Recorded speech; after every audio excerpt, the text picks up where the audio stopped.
Audio Jungle. Audio Jungle.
Good evening, Philippines. Welcome back to Pageant Mag Philippines live sessions. Yours truly, once again, Francois is your pageant correspondent, rather.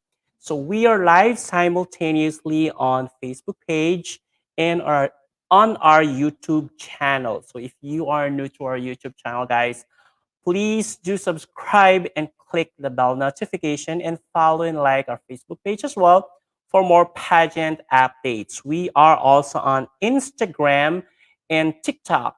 So please do follow us on all our social media platforms. So it's Pageant Mag Philippines across all social media platforms. You can also support us by sending us stars for our streaming subscriptions. If you have any questions later, please don't hesitate to drop your questions down below at the comment sections. We will definitely ask your questions directly to your preferred candidates. All right, so I believe that you are all excited to get to know our guest for tonight. So it's been quite a long while, actually. However, so here we are. Our esteemed guests for this evening are Mr. and Miss Laguna Tourism 2022 candidates. So we have Juliana Irish Padua from PARIAN, Laguna. I mean, Juliana rather. Juliana Irish Padua. So there you go. We also have, good evening, Juliana. We also have Good evening, Milia, everyone. yes. We also have Milandria Tinga. So where is Milandria Tinga from? She's from Bay Laguna. She's from Bay. Hi, good evening, Hello Milandria. po. Good afternoon. Good evening, everyone. Yes, good evening to you. We also have Princess Diane Santos. There you go. Hi, Princess. Hi po, good evening everyone. All right. Good evening to you. And she's from Butong, CABUYAO. And we also have Kenneth, Kenneth Estrada. Kenneth Estrada. Okay. Hello, Also, everyone. Good we evening. have, hi, good evening to you. Sorry. We also have Princess Misa. Oh, I think I've mistaken. Princess Hello. Misa is from Butong, Kabuyao, right? Yes po. All right. And we also have Kenneth, Mark Kenneth, what's that? Barrera? Barrera, yes. Yeah. So he is from Santa Rosa City. Why Estrera ang nalagay dito? I don't know. All right. So good evening, everyone, guys. How are you doing? We're doing fine. Yes, we're perfectly fine and happy. Good to know. And would you like to greet our viewers for tonight? Let's start off with Kenneth Estrada. Kenneth. Um, Good evening, everyone. Good evening to all of the viewers. Do we have a something that we call to our viewers here in Mag Philippines, sir? Oh, we do not have Okay. we don't actually have that particular call for them, but normally I just call them camarites. Good evening, mga Marites. I hope that you are having a great night and sana masarap ang ulam niyo tonight. Absolutely. All right. How about you, Kenneth? Mark, rather. Hello everyone, good evening. Please support us and chill lang kayo sa mga ano namin today, tonight. Juliana. Good evening, everyone, especially sa viewers here in Laguna and here in Calamba. I hope mag-enjoy kayo sa today's live session with Mr. and Miss Laguna candidates. All right. How about Ses? Where is Ses? There you go. How about Ses? Would you like to greet your viewers? Hi I po, believe you magandang all gabi have sa your. lahat. Sorry, sir. Go Hi ahead. po, magandang gabi po sa lahat. Sana panoodin niyo kami hanggang huli sa live na ito. Kahit na maulan ngayon. Good evening po All sa lahat. right. How about you, Milandria? Good evening, everyone. I'm hoping that everyone is having a delightful night, and please do support us and watch us until the end of this live. Thank you. All right. And of course, Princess. Hello everyone. Halina't magchikahan. Nawa ay hanggang dulo ay kasama namin kayo. Absolutely. Thank you so much. All right. There you go. So we already have some in here, some of your supporters. All right. Brian Alarcon. Yeah. Mark Kenneth Barrera daw. Hi. And of course, we have Dolly Villaria. Hi. Good evening to you. Hare. Is that Hare pala? Hare? Is that Hare? And we also have, yeah, Brian Alarcon. I think this is your supporter, Mark. And we also have another from Hare, Yuria, James Shanna. Oh, this is tags. All right. Anyways. And of course, good evening to you, Dana Rojas. Is that so? All right. All right, guys. I don't know much about you, so please do tell me about yourself. Okay, could we start from the girls or with the girls rather? Go ahead, princess. Good evening everyone. I am Princess Lumina Misa, 19 years old, second year student taking Bachelor of Science Education. I am a choir member in here, Barangay Butong, and I'm also do community services as I am a member of Katipunan ng Kabataan dito rin sa Butong. I'm also a part of a group, one of CABUYAO movement, non-government organizations. Oh, that's great. Okay, so how about Ces? Can you tell us about yourself?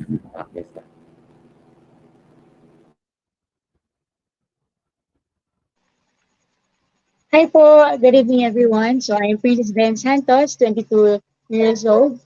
And I'm currently po nag-online business and may mga sideline din po ako, nagbebenta po ako ng mga pastries. And next month po, mag-start na po ulit ako mag-aral. And ayun po. And sir pala, first time ko po palang jumoin sa pageant, kaya medyo kabado ako sa first time ko po yung mga interview na to.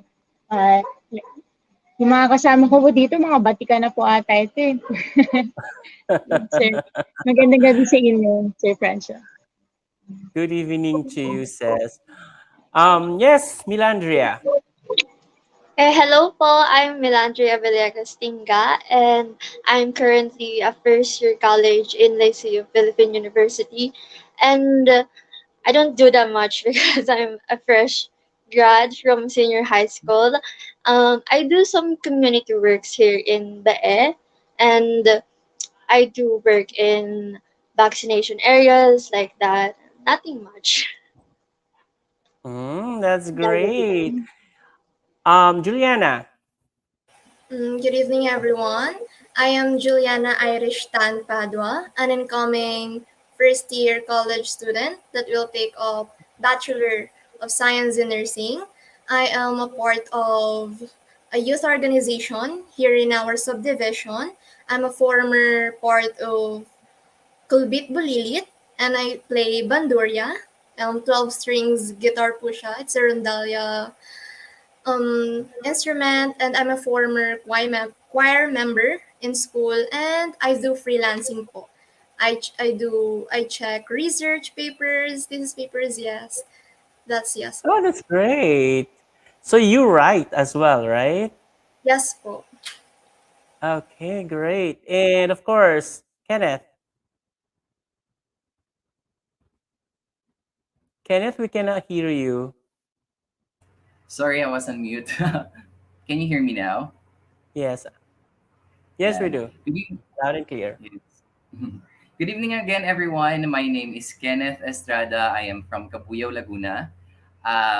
I graduated at San Pedro College of Business Administration with a bachelor's degree of Hotel and Restaurant Management. I am currently working as a business specialist in an international telecommunication company. It's based in Australia. Um, and currently, I have my own small business. It was located here in my city as well. It's a traditional Gotohan and Tapsilogan. That's why we called it Goto Tap. So I hope you can visit it. And in pageantry, I'm not very new. This is probably my eighth time joining a pageant, but this is probably the biggest as there are many media around us. So yeah, I'm just enjoying I'm enjoying the experience and meeting these new people around me. So yeah, good evening again, everyone. All right. Good evening to you, and good luck to your business as well. And Thank yes, you. how about you, Mark? Hello. Am I clear? Yes, you are clear. Okay. Good evening to everyone. My name is Mark Kenneth Barrera, representing from Barangay Caingin, City of Santa Rosa. Well, I am a fresh graduate of Bachelor of Science in Tourism Management, and right now I am currently employed one of in a BPO industry. And aside from that, this is my biggest pageant because I joined pageant, but also in only in my barangay, and that's it. Thank you. All right, you're welcome. Thank you as well. Well, barangay naman talaga yung simula ng lahat, right? Okay, school, that's actually the beginning of everything, of every pageant journey. Most of the pageant journey rather. So that's all right. And I believe that this Mr. Laguna Tourism is a regional or provincial pageant, right? And this is the very first time in Laguna, correct? That's true. This is gonna be the inaugural edition of um, Mr. and Miss rather, Mr. and Miss Laguna Tourism. Am I correct? Yes, well, Okay, moving forward. Um, So you've already mentioned about your educational backgrounds, guys. I think I have nothing more to ask about that. And let me just ask you about your reasons as well. Why did you join Mr. and Miss Laguna? What have you seen in Mr. and Miss Laguna that drove you, or at least that drove you to join this pageant? Okay, let's start off with Kenneth.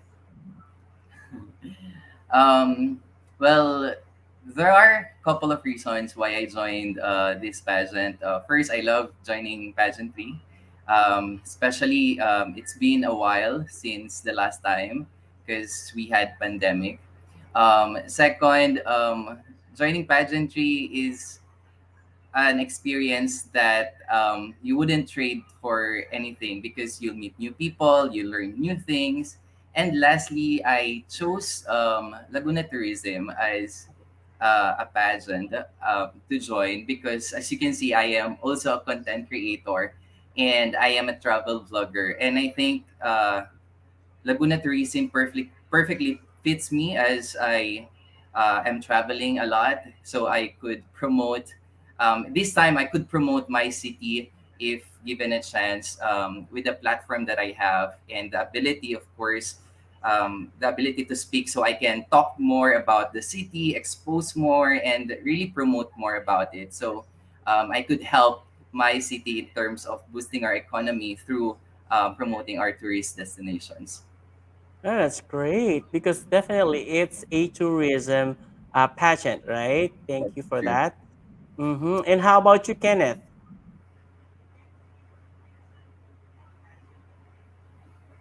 I mean, Mark, rather. Alright, hello. Mhm. So, ano yung naging Okay. dahilan mo? Actually po, marami din pong reason kung bakit. Unang-una po sa lahat is yung self-confidence. Especially Mhm. joining in this pageant, kailangan mo ma-build yung self-confidence mo. As I mentioned earlier po, 3 beses po akong sumali sa barangay namin bago ko po makuha yung corona. And ito po yung reason kung bakit sumali ako sa Laguna, dito sa Mr. Laguna, not also to prove to all my haters and bashers. Gusto ko po ipakita sa kanila na kahit matumba ka man na ilang beses, hindi yung rason para itigil yung pangarap mo, which is makatungtong dito. So manalo matalo po, okay na po. At higit po sa lahat, ang advocacy ko po is meron po akong advocacy which is pinamagatang ibalik ang sigla sa Lawan ng Laguna. Gusto ko po 'tong umpisahan mula sa barangay po namin kasi I've noticed in the past few years masyado na pong madumi at nawala na po yung sigla at buhay ng ating Lawan ng Laguna. Ngayon po ini-implement ko po ito sa aming barangay upang pangalagaan po yung pagbabalik sigla at magkakaroon po kami ng tree planting. At hindi ko rin po na-mention kanina, I am running for SK Councilor sa aming barangay Mhm. po. Gusto ko pong mapakinabangan yung natapos ko, kagaya po na sinabi ko, I am graduate of Bachelor of Science in Tourism Management.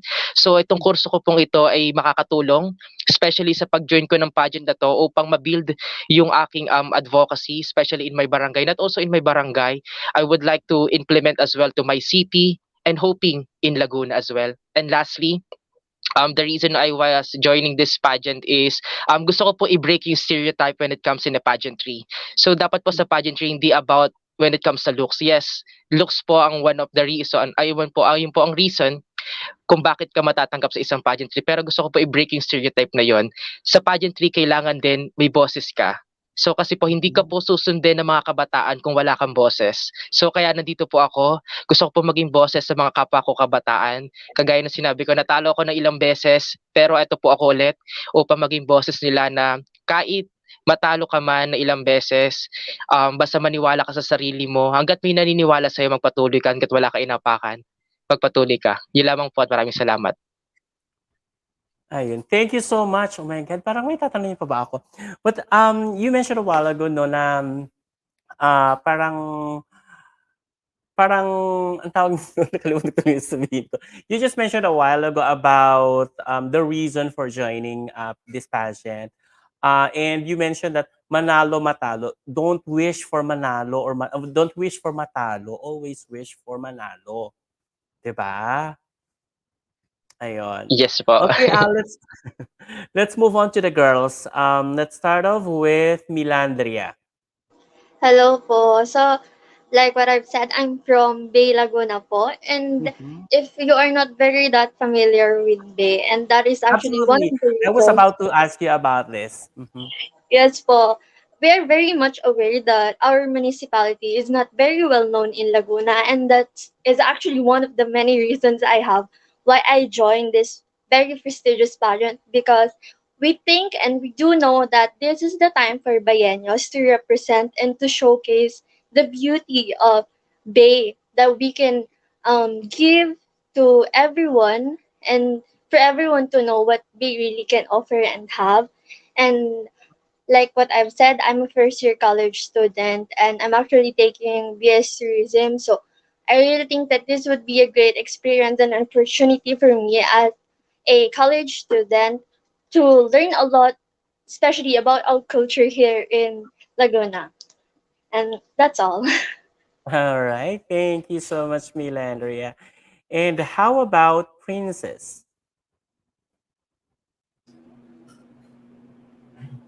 Hi, good evening. Well, first of all, I want to improve myself. I want to discover and showcase my potentials and my talents as well. And to my, just uh, to show and also to show to other women and youth that they can be of what they were dream. Just like me, I am antisocial. Hindi ako masyadong ah, pala ano sa tao, Okay. introvert, gano'n. So, Takot introvert. akong humarap sa maraming yes, takot po akong humarap sa maraming tao. Gusto ko din po ano yung confidence ko pagdating sa mga ganito. Actually, this is my first time in big pageant po. Ang mga nasasalihan ko lang po talaga ay sa mga schools lang. Ayun po. Ayun. And how about Juliana? So, hello everyone. So, I'm actually a first timer and I represent Barangay Parian, Calamba City. First, I think a lot of people, especially the Calambeños, that Mhm. Calamba is one of the most progress industrial places in Laguna, and I want to showcase the history and the culture that Calamba can offer to other people. Additionally, I want to see how well I can perform in the spotlight and how well I can explain how I feel when I am under a lot of pressure. In order to become a better public speaker and a communicator, I want to improve my presenting and performing abilities as much as possible because I ultimately want to have an impact on greater number of people. That's all. Great. You will definitely have a great impact. Okay, so finally we have Cess, right? Mm, there you Hi go. po, so I joined this pageant because this is my dream pero hindi lang po 'to para sa pangarap ko, para rin po sa pangarap ng, bayan namin na makilala. Kasi nung ano, nag-screening po ako, actually nalungkot ako kasi nung tinawag na yung bayan namin, hindi po talaga kilala. FAMY Laguna. Nung, Mhm. tinanong po sa akin kung saan yun at anong mga pagmamalaki ko, sabi ko yung mga natural resources po namin, saka po yung mga product po namin na gawa po sa kawayan. Yun po yung mapapagmalaki po talaga namin. Ah, One of the product po is salakot, yung mga sinusuot Mhm. ng magsasaka po natin to take care po. Ah, Ayun sir, yun po yung ano ko. Ang advocacy ko din po is lively program para sa lahat, tulong pangkabuhayan tayo ay aangat. Ayun, tutulungan ko po yung mga gustong magkahanap buhay po dito. Ayun sir. Ayun. Thank you so much, Cess. Well, I would also like to welcome your organizer, of course, Miss Crizzy Escalante. Ayan. Hello, Miss Crizzy. Where are you? Ayun. Miss Crizzy, you're on mute. Miss Crizzy, you're on mute. Hello, Miss Crizzy. Parang may kausap si Miss Crizzy. Okay ka lang, Miss Crizzy? We cannot hear you. Miss Crizzy, we cannot hear you. Ano na, Miss Crizzy? Sige. I think busy si Miss Crizzy. Okay, sige. Let's move forward muna. Okay. Hello, Miss Hello, Crizzy. everyone. Welcome. Hi. Ayan, welcome to the Hello. show. How are you doing, Miss Crazy? Hello. Yes, Miss Crazy. Can you hear us? Hi. Hi, everyone. Sorry na late ako, but yeah, I'm good. I really want to say hello, everyone. You cannot hear me. Oh, hold on. How about this? Can you hear me better? We can hear you now. We can hear you now. I think it's delayed. Oh, hello. Can you hear me? Yes, yes, we do. Hello, everyone. Can you hear me now? Can you hear me? Yes, we can hear you. Okay. I'm Okay. Anyway, so that's Miss Crazy, di ba? Siya yung organizer niyo, right? Okay. So let's move forward. Guys, there's this one issue actually recently on one of the national pageants that they are actually asking about naging issue pala. The height was actually an issue to make it to at least the finals top at least to the final round. So what is your opinion on that? Is it really necessary to impose a height requirement to any of the pageant pageant organization or pageant events or pageant contest. Okay, let's start off with sino muna? Kenneth. So tingin mo Kenneth, necessary ang height requirement? Ay, nawala si Kenneth. O sige, Mark, ikaw muna. Hello. Yes, Mark. Okay, para po sa akin, when it comes to the pageantry, I think it's not necessary to have a height requirements. Why? Actually, kagaya ko po, I am 5'6.5" compared Mhm. to my competitors or compared to my co-candidates. I think hindi naman po siya necessary to have a height requirements kasi po una po sa lahat is ang kailangan po dito sa pageantry is yung ma-build yung kumpiyansa mo sa sarili mo, yung magkaroon ka ng tiwala sa sarili mo. Pangalawa po, kailangan mo ma-inspire ang ibang tao, especially mga kapwa mo kabataan na sumali sa patimpalak na sa nasalihan mo. Kasi po kaya ko po nasabing hindi siya necessary is kagaya ko po, kahit hindi man po ako katangkaran kagaya po ng aking mga kalaban, kung ako naman Mhm. po ay puwedeng maging boses ng mga kapwa ko kabataan, bakit hindi po? So, Mm. napaka-unfair po sa part namin na hindi katangkaran pero may boses po na kayang makapagsalita sa lahat ng nakakarami at puwede ka pong tularan ng nakakarami. So, I think it's not necessary to have a height requirements po. As long as you have a good relationship to others, okay po 'yun. Much better na wala pong height requirements. Thank you. All right. Thank you. How about you, Mark? Is it necessary na magkaroon ng height requirements sa any pageants, especially or particularly in the national competition?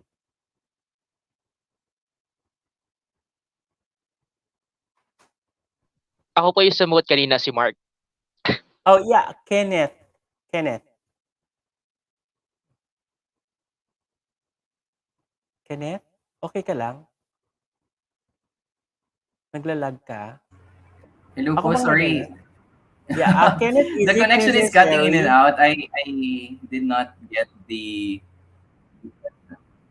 Yeah, is it necessary, Kenneth, to impose Is it a height necessary? requirement in pageants, especially in the national stage?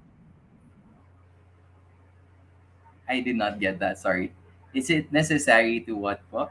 Is it necessary to impose a height requirement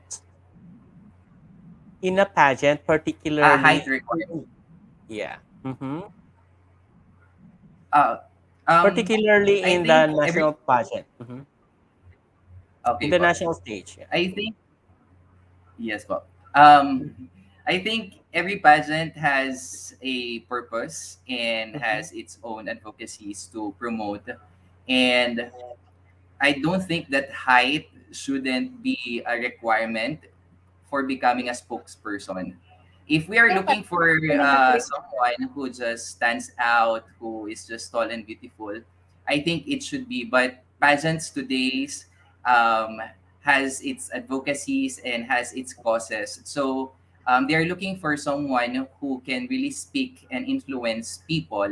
And I don't see any height relation into it. So no, I don't think that it should be imposed and it Hmm. should be a requirement. All right, thank you so much. How about Thank for the you. girls? How about the girls? What is your opinion on this?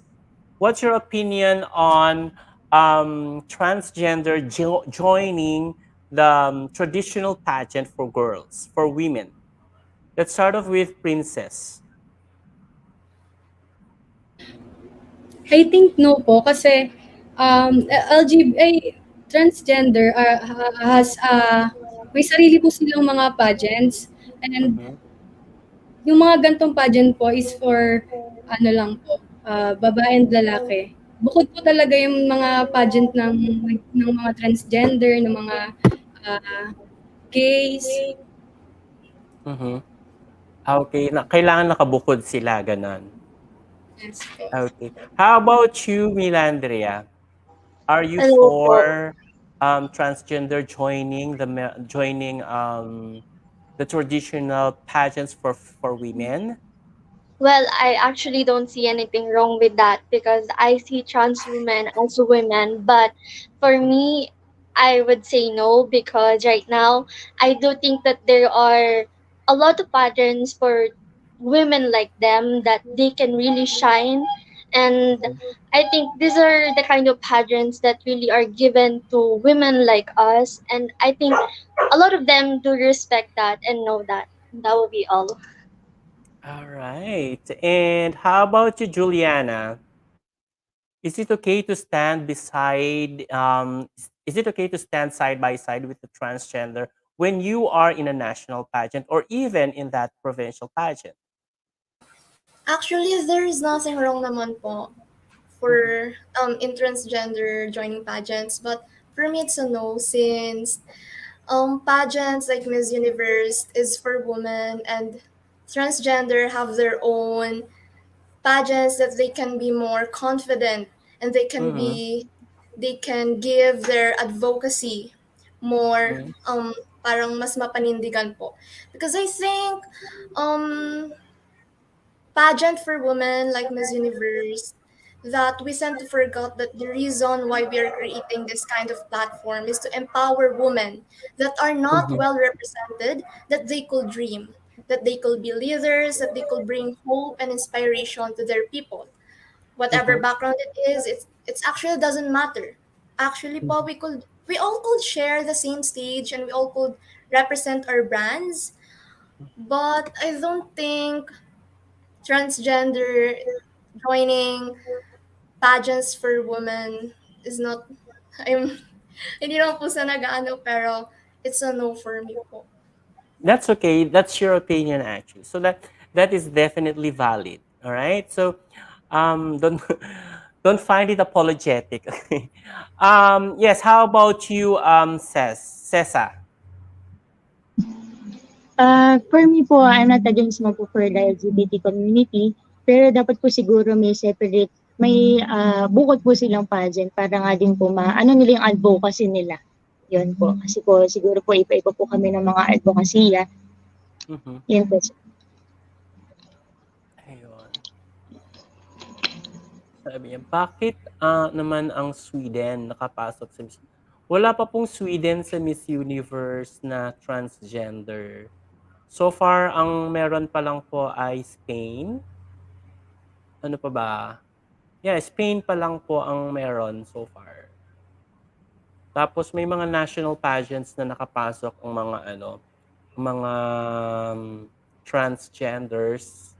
Pero wala pang iba other than Spain in 2018 na nakapasok sa Miss Universe. Okay. Ayan. Thank you so much po, Mrs. International Queen for Transgender. Miss International actually, Miss International Queen for Transgenders. Yan po yung talaga for transgenders. Okay. Thank you so much, Inigo. Miss Inigo yun, hindi siya Mrs. Alright? Yeah. So, yes, it's Spain. Okay? So, yon. Thank you so much. Nagiinit na ba kayo? Ayan. Thank you so much po sa mga opinion nyo. Alright? Guys, if you have any questions, please drop your questions down below so we could ask our guest for tonight. Okay. Ang dami yung mga ano dito. Ayan. Miss International Queen. Yes po. Ayan. Okay, tanungin natin si Miss Crazy. Hello, Miss Crazy. Hello, Miss Crazy.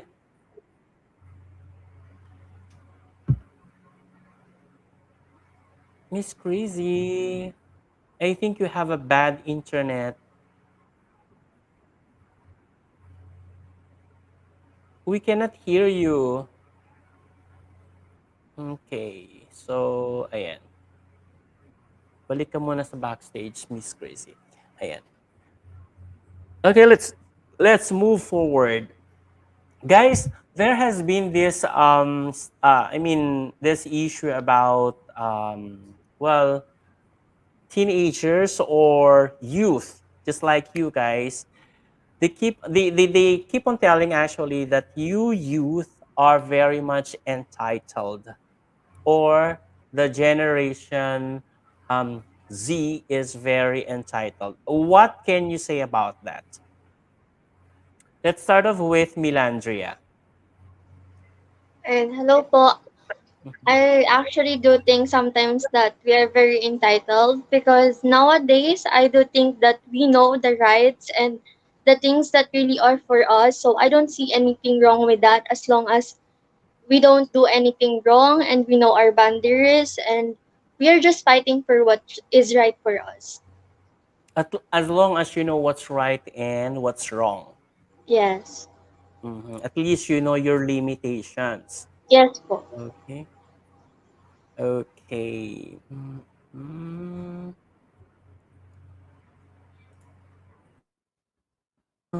the youth.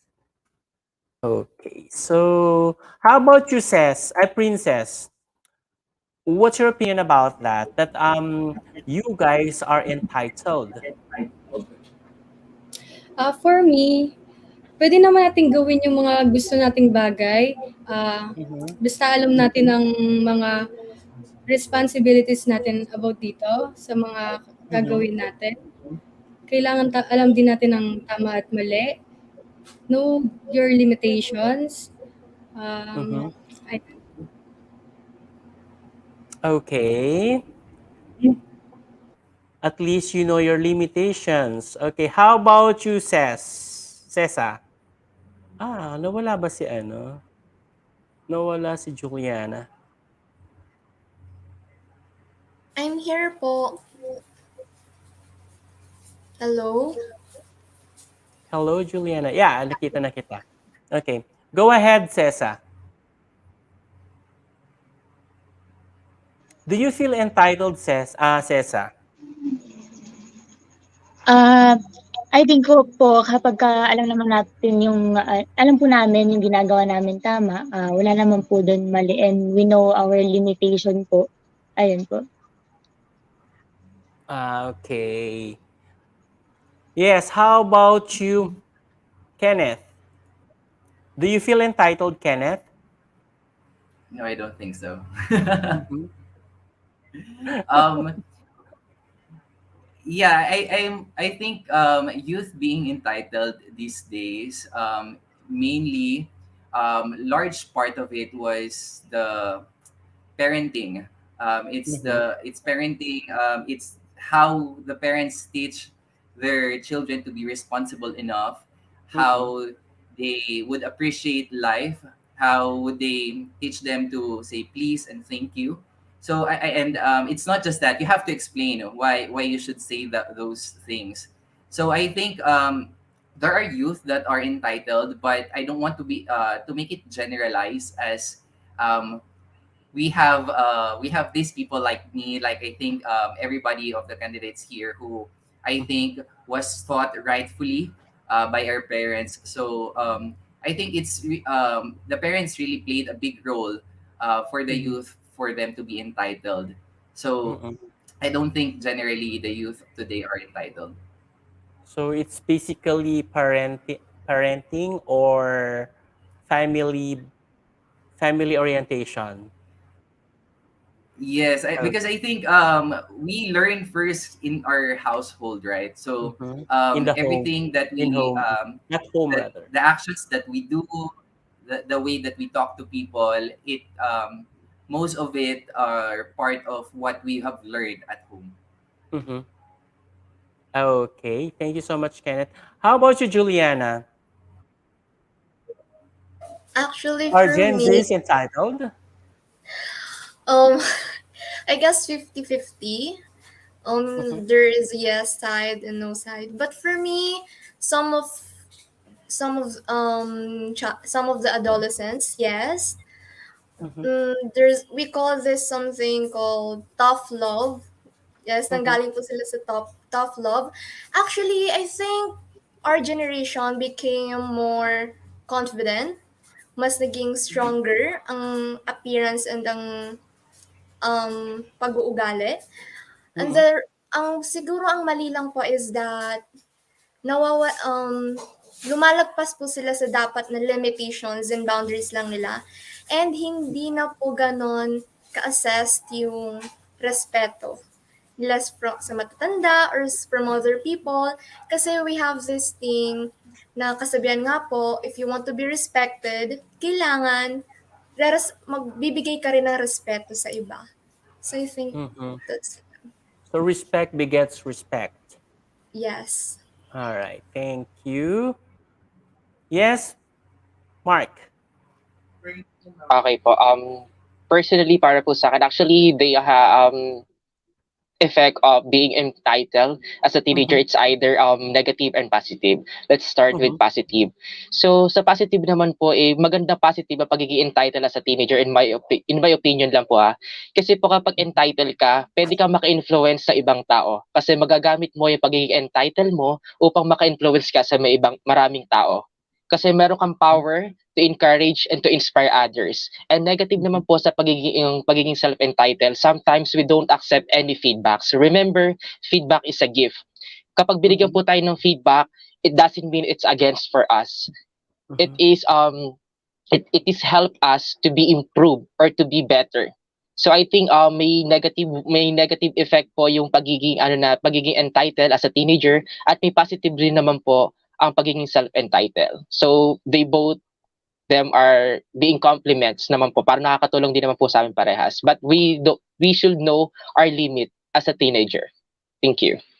So that depends on how you think of it. That depends on how you bring it to to the society. Ganun ba yon? Yes, exactly. All right. Thank you so much for that. Okay, guys. One of the issues these days is actually hmm, ayan. One of the issues these days is actually one of the isa sa mga ano sa pagiging entitlement ng isa sa entitlement ng mga youth is about um premarital sex. What is your opinion about premarital sex? Let's start off with Juliana.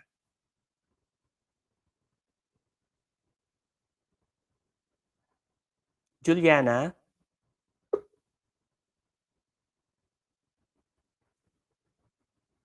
Hello, Juliana. Naglag si Juliana. Ako bang naglag? Hello? Nawala si Juliana. Hello, Juliana. Naglag si Juliana. Okay, Milandria. Go ahead. What's your opinion about premarital sex?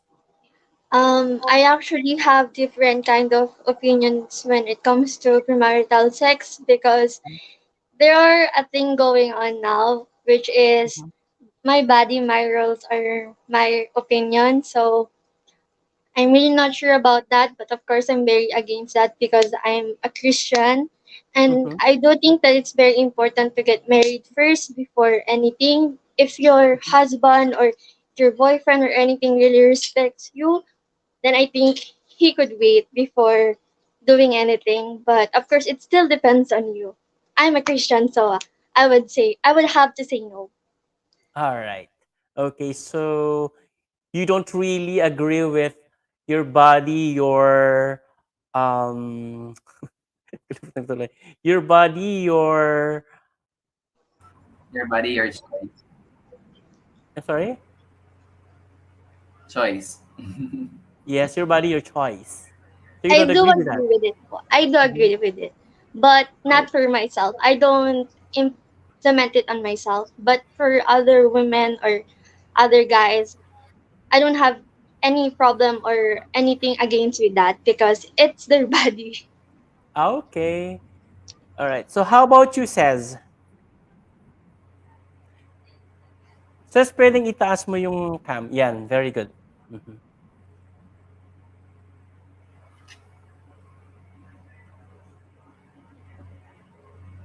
Yes, Says. Para sa akin, sir, ano, parang mas okay pa rin sa akin mauuna yung marriage kasi parang Mhm. dumaan sa proseso, yung gano'n, Mhm. sir. Parang nangako kayo sa isa't isa, gano'n. Parang ayoko nung ano, sir, bigla na lang. Ah, ah, Ayun, ah, sir. ah. All right, Yun perfect. po yung opinion ko Okay, para doon. Juliana. Thank you so Hello much, Says. po. Sorry to interrupt. That's fine. Mhm. So we were talking about premarital sex um, in the youth. So are you with that? Basically, that's one of the entitlement of the youth. That sabi nga ni ano kanina ni Milandria, your body, your choice. So are you with that? What Melandria said for your body, your choice, it's actually okay, but I don't agree po. Since having sexual intercourse with your future husband, wife, or Mhm. with your um future partner, mas Mhm. maganda po kung marriage first. But of course, Mhm. for other people, having sexual intercourse before marriage, it helps them to be open up and it helps them do not feel lost. And for them, it's also good in building their confidence po. So, but no, I don't agree with premarital sex po. I'm more into marriage before sexual Before intercourse. sexual Yes. intimacy. Yeah. Yes po. Okay, thank you, Juliana. How about you, Princess? For me, I'm against about this po. In the biblical view, adultery includes any sexual activity outside of marriage. This Mhm. is why the Bible says, "Let marriage be held in honor among all." Bilang Mhm. isang miyembro ng simbahan, ang katawan natin ay sagrado. Ito ay kinakailangan nating ingatan at alagaan. Isa itong Mhm. kasagraduhan ng babae, kababaihan. Yes. Okay, thank you. Yes, Kenneth, how about you? O sa mga perspective naman ng mga sa mga point of view naman ng mga men, is it okay Um, to you? Is it okay to you to do premarital sex before getting premarital sex in the youth?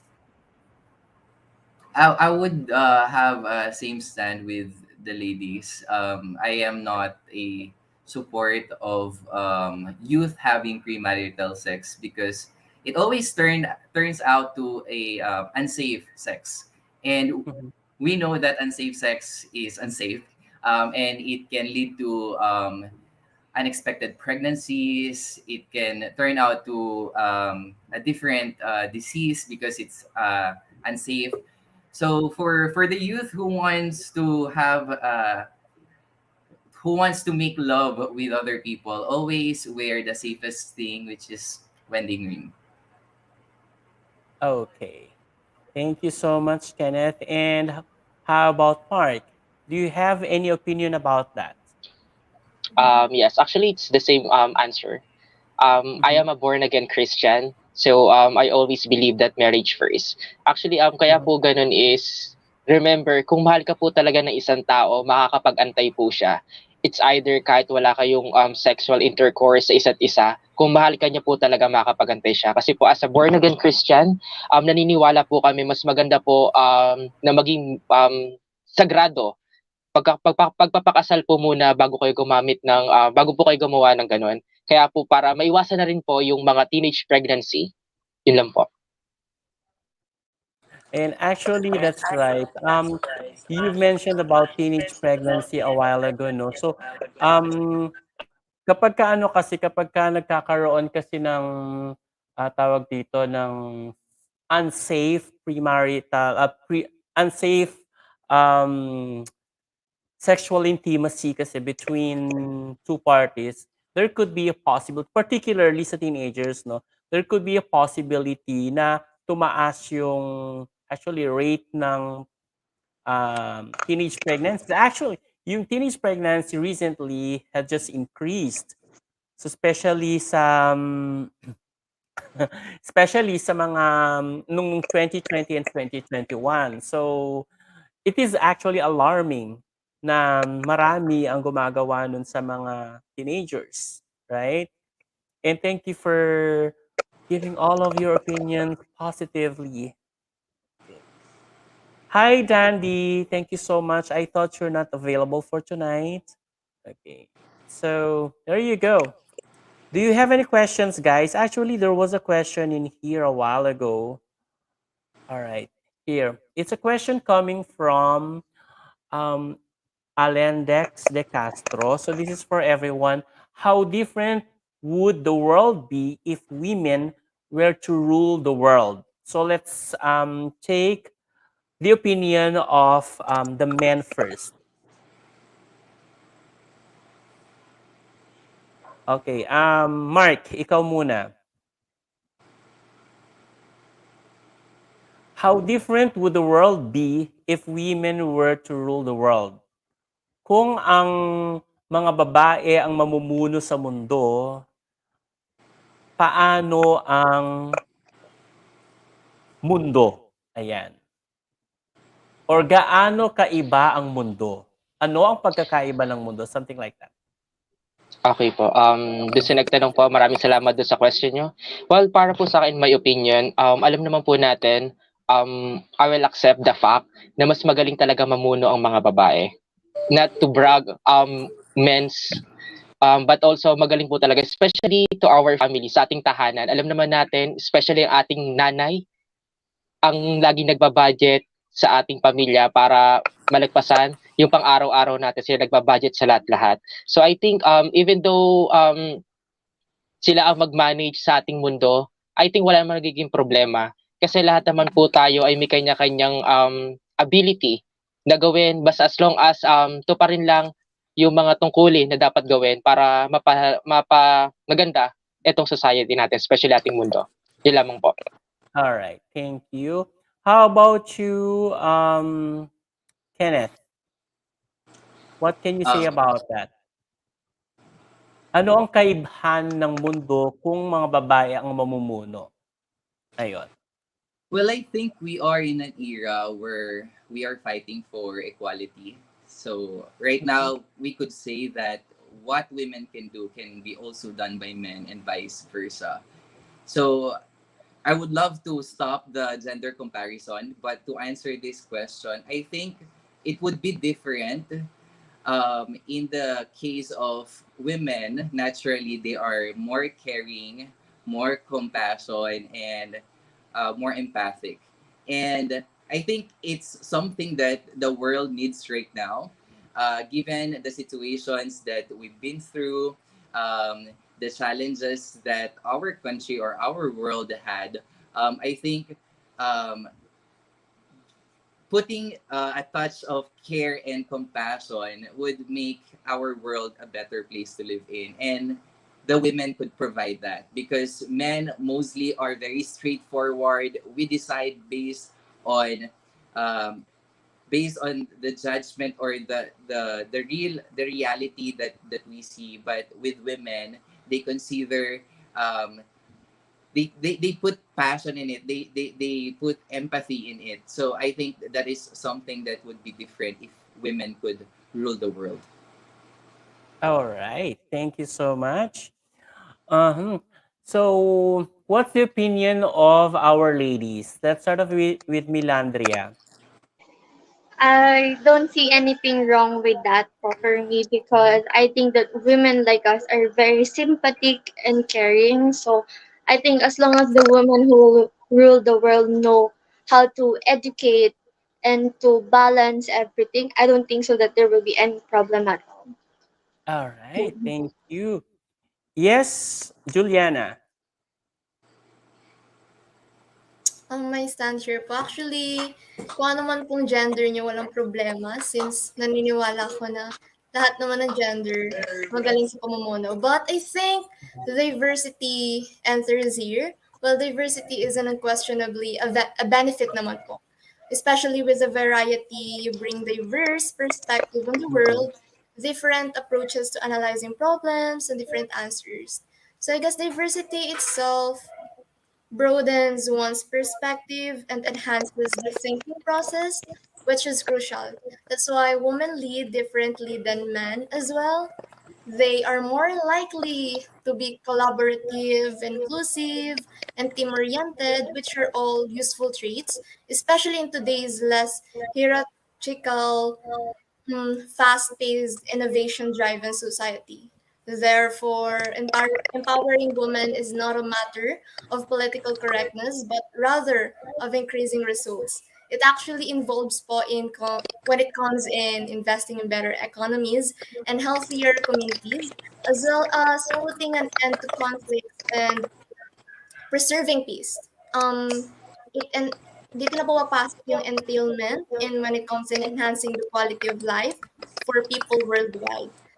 And empowering women is not just the moral thing to do, but also the essential thing to do. And since women are more in charge, I guess the world is improving.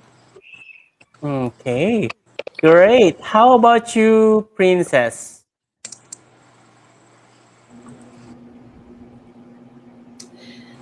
I always have interest in this kind of question. If women ruled the world, they would stop being fragile. They would stop being dependent. They would never be the victim. They would never be abused by anyone. I want women to be warriors. When women are free and happy, they will know how to rule the world. Uh, they will rule us not in only in mind, but also in her heart. Ayun. So kasi yung mga women mas ano siya, compassionate. I'm not saying that men are not compassionate ha. But when we sabi nga ni ano kanina si I don't know who mentioned about our parent, our mothers in the family being compassionate, being somehow not really the head of the family, but handling the budget in our family is definitely something that women does, right? Women do, right? So yun yung sinasabi niya kanina. But however, I definitely as well agree with you on the equality, not necessarily when men leads the world, definitely there'll be an entire that there'll be in that there'll be that the world will definitely be entirely different, as well as when women leads the world, something that definitely be very different compared to how men leads. But that depends but that depends surely on how each leader lead the world. 'Di ba? Depende kung ano yung priority kasi nila. Mhm. Okay. So thank you so much for that. We have another question in here coming from Inigo Marvin James. Oh, what's this? Swelto. Kung ang kabataan ng pag-asa ng bayan ayon kay Dr. Jose Rizal, paano mo masasabi na ang kabataan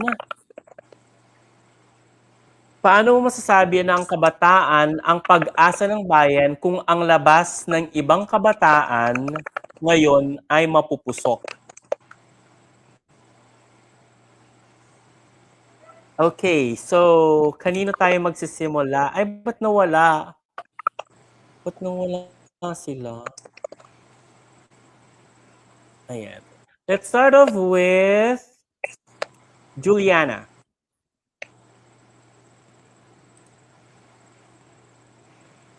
Okay, go ahead, Juliana. Oh, it's a hard question po actually. Kasi even me, ano ba? I can say ang kabataan ay pag-asa pa rin ng bayan until now since yes, totoo na maraming mapupusok ngayon, but there are a lot of youths that are intelligent and more efficient when it comes to a lot of things. Lalo na't marami pa ring mga kabataan ang magaling when it comes to politics, when it comes to economics, when it comes to the tourism businesses. As in, wala naman pong masasabi about doon. So, I think I still agree with Kabataan ng Pag-asa ng Bayan even though marami pa ring mapupusok until now at hindi na matatanggal yon sa generation natin at sa mga susunod pang generation. We just need to be more precise. We just need to learn and understand them and mas maging mas malawak pa yung isip natin when it comes to this kind of matters. Thank you. Okay. Yes, Mark. Yes, Mark. What can you say about this, Mark? Ano masasabi mo? Kung ang kabataan ng pag-asa ng bayan ayon kay Dr. Jose Rizal, paano mo masasabi na ang kabataan ang pag-asa ng bayan kung ang labas ng ibang kabataan ngayon ay mapupusok? Actually po, ang kabataan ay still pag-asa pa rin po ng bayan. Kasi po, naniniwala po ako, siguro marami po or malimit sa aming mga kabataan ang mapupusok. Pero naniniwala ako yung mga mapupusok na yun, mas marami pa rin po ang mga matitino. So kaya lang naman po nagiging mapusok ang mga kabataan, in my opinion po, nag-umpisa po ito sa tahanan. Kasi po, minsan, kapag masyadong mahigpit ang ating mga magulang, doon po nag-uumpisa yung pagiging mapusok ng mga kabataan. Ito po ay nag-uumpisa minsan sa kabataan, sa mga kabarkada. Pero hindi ko po sinasabi ang kabarkada ay by influence. Hindi rin po. Depende pa rin po sa mga tao. Depende rin po sa kabataan. Actually, kaya lang po nagiging mapusok ang kabataan dahil po doon sa mga nakikita nila. Pero kung may mag-guide sa kanila, especially magmumula ito sa tahanan po natin, lahat ng mga mapupusok na kabataan ay mababawasan. Kagaya nga po na sinabi ni Juliana is nakatatak na po sa natin yan, kumbaga sa history ng buong mundo na talagang meron pa rin talaga mapupusok na kabataan. Pero mas lamang pa rin po ang mga kabataang maabilidad at matatalino. Ilamang po. Ay, taray. Totoo ba yan? Sana totoo, ha? Yes, Princess. Para sa akin, still, ang kabataan ay pag-asa pa din ng bayan.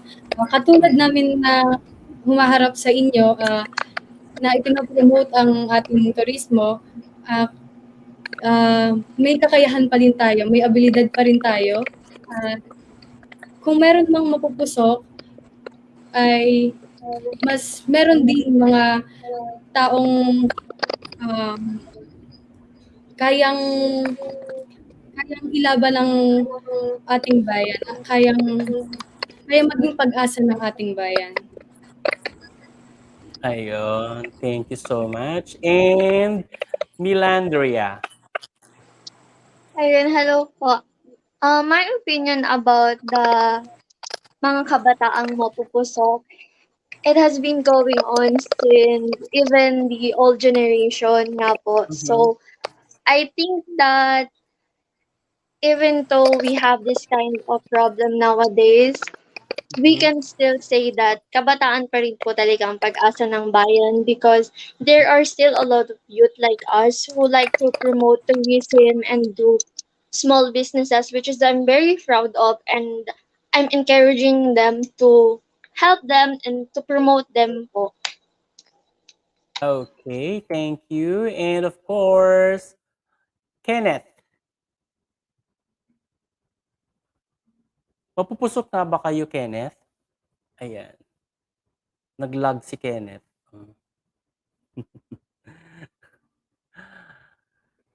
Yes, Kenneth.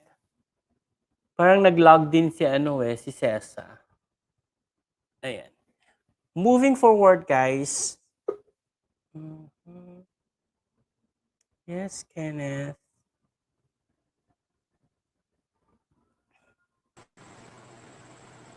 Okay lang ba? Okay ka pa, Kenneth? Ayun.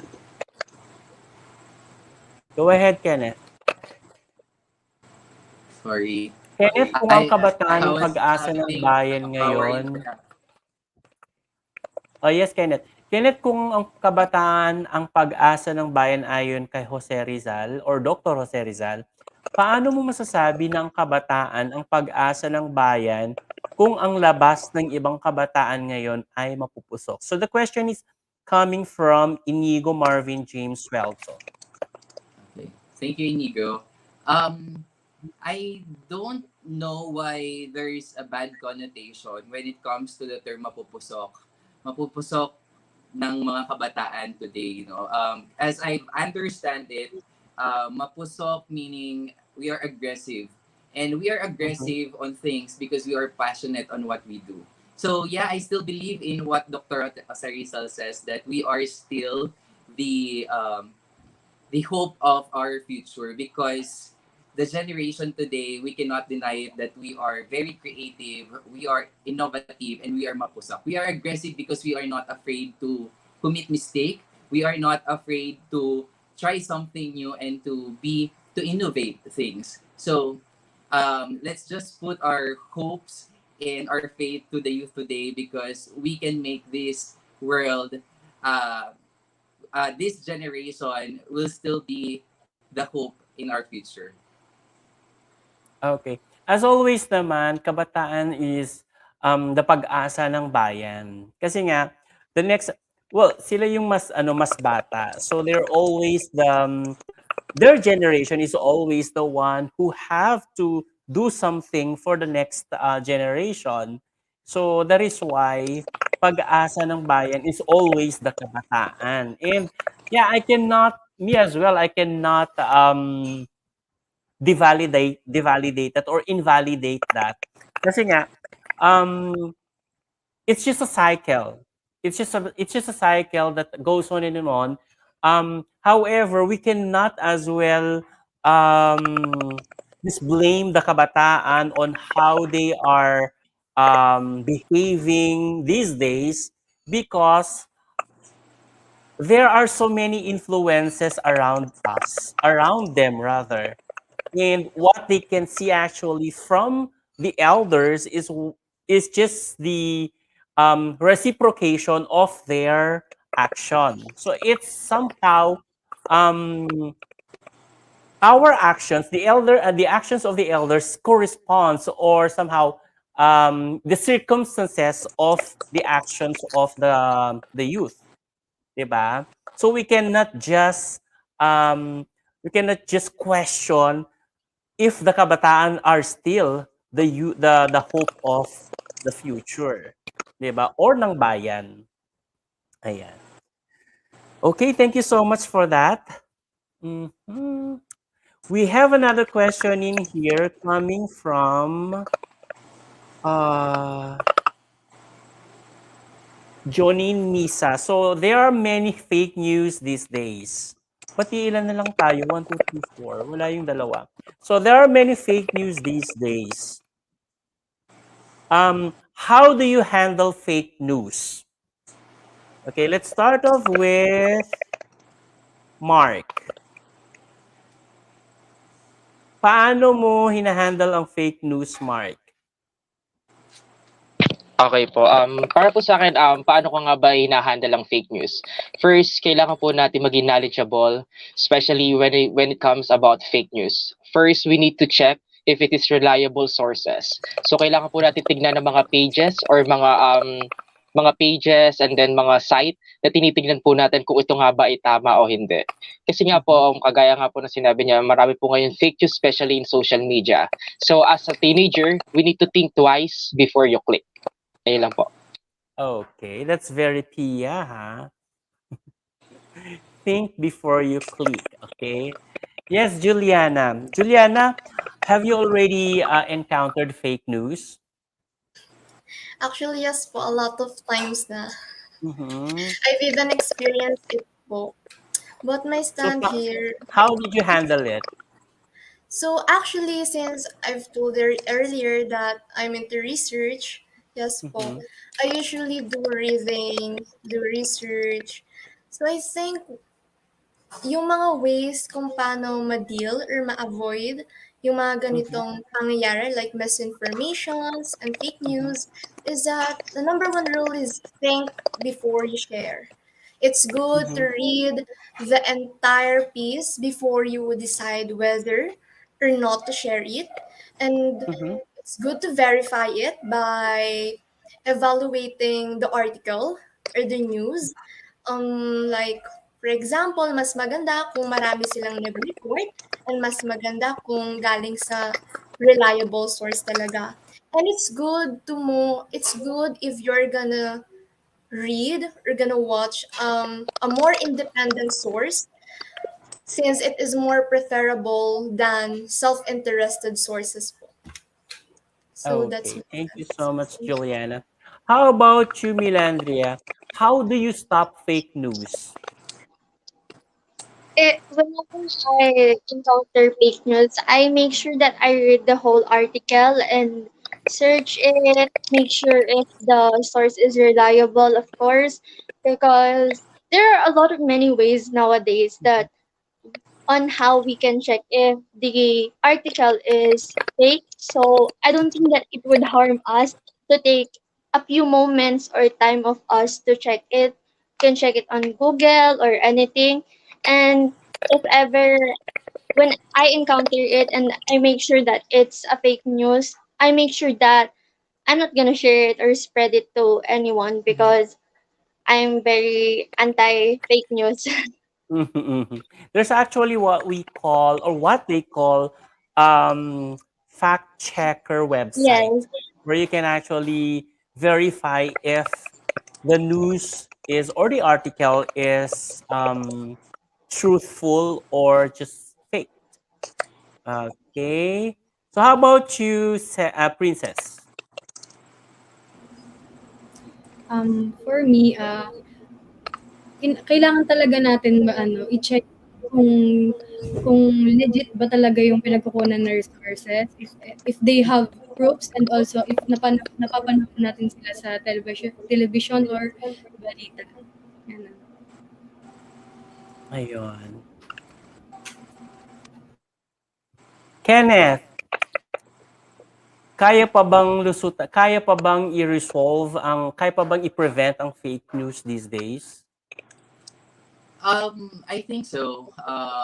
It's really a matter of um, being responsible enough on you, on how you read things, on how you verify things.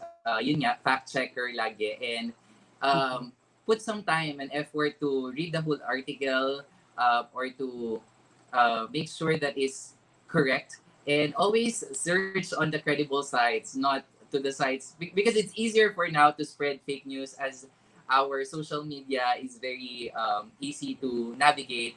So it's easy to spread lies in social media. So yeah, I think so. It can still be rectified by being a responsible person. So always share good news, not fake news. Okay, thank you so much for that. Okay, we have another question in here coming from our viewers as well.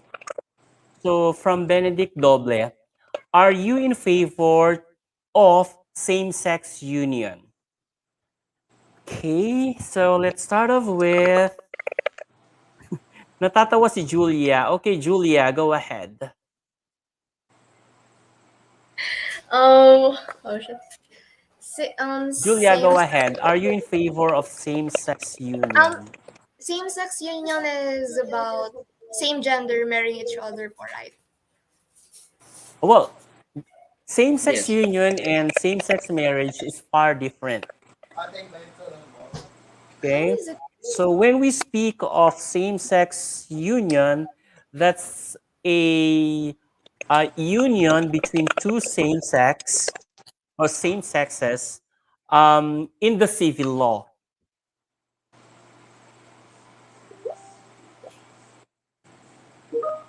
In the civil law, like Mhm. for example, same sex same se sorry po, I'm not that knowledgeable when it comes to same sex union. But is it about ano po ba? Same sex marrying each other na ipapasa sa law or church? Look, Oh, is it law? So my stand in here po is, ayun, I'm ano po kasi, magkatolik eh. Pero, i-aside yung pagiging Catholic, I can say yes naman po. I agree with it. Since it talks Mhm. about law, and I think it's allowed in US po. Even, yes po. Since yung sa church po kasi, like, malaking leap pa po ang pwedeng mangyari if it's the same sex when it comes to church. Pero when it comes to law, I guess yes, since marami naman na pong world leaders right now na mas knowledgeable and mas naiintindihan kung ano ba ang meron sa same sex and kung bakit sila nagmamahalan. Because I think wala naman pong mali sa akin when it comes to same-sex union since naniniwala nga po ako na kapag mahal natin ang isa't isa, as long as wala naman tayong natatapakan, okay lang. Yun po. Okay. Thank you. And Milandria. I don't have anything against with same-sex union po kasi there are boundaries between church and law. So I agree with it because for me love is love and I don't see anything wrong with it as long as they know their limitation, they know their rights and they're not doing anything against other people. So I don't see anything wrong with it. Love is Oh, love. okay. How about Princess? Same-sex union, yes, but not in marriage po. Because it's our recognition of same-sex relationship. Because ito Mhm. lang din naman. Okay. Okay, Mark. Do you have any opinion about this, Mark?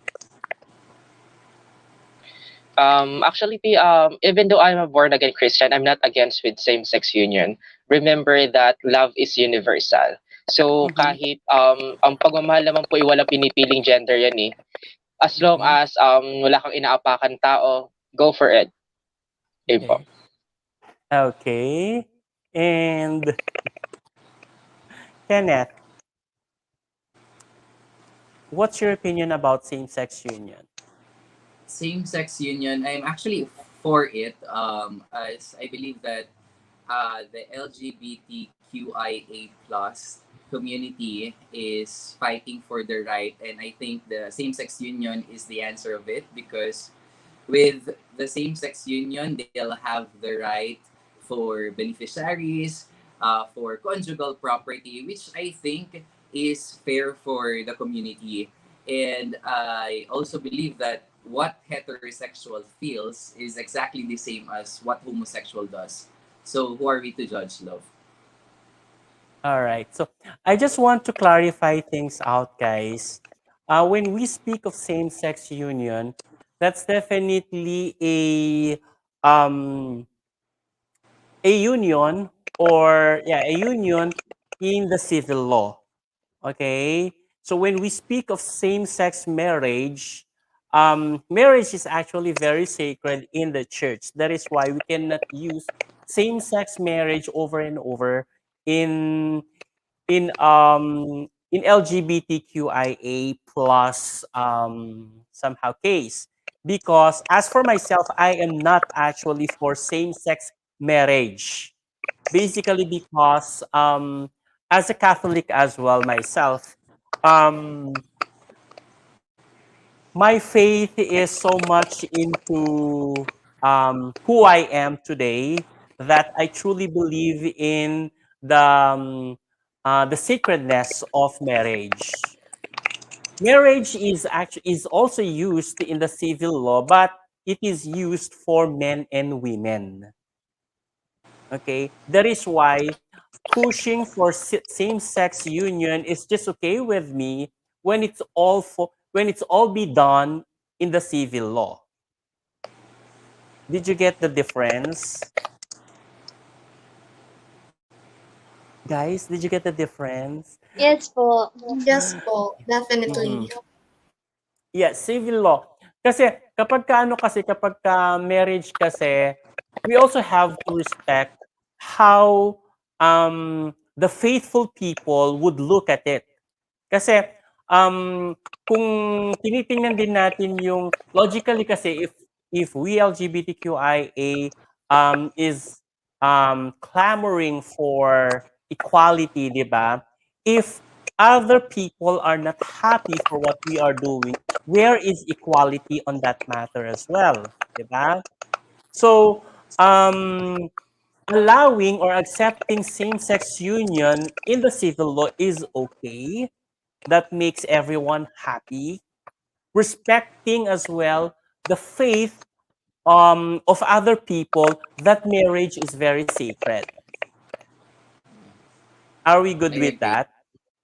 Yes Mm-mm. po, understood. Di ba at least we do not, at least hindi na inapakan yung, we need not to step on the faith of other people, di ba? Or at least in general, the church. Di ba? Yes. Parang ano, parang natunga ka lang. Anyways, okay.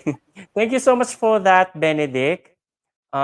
We have another question in here coming from Renier Vecinios Valdez.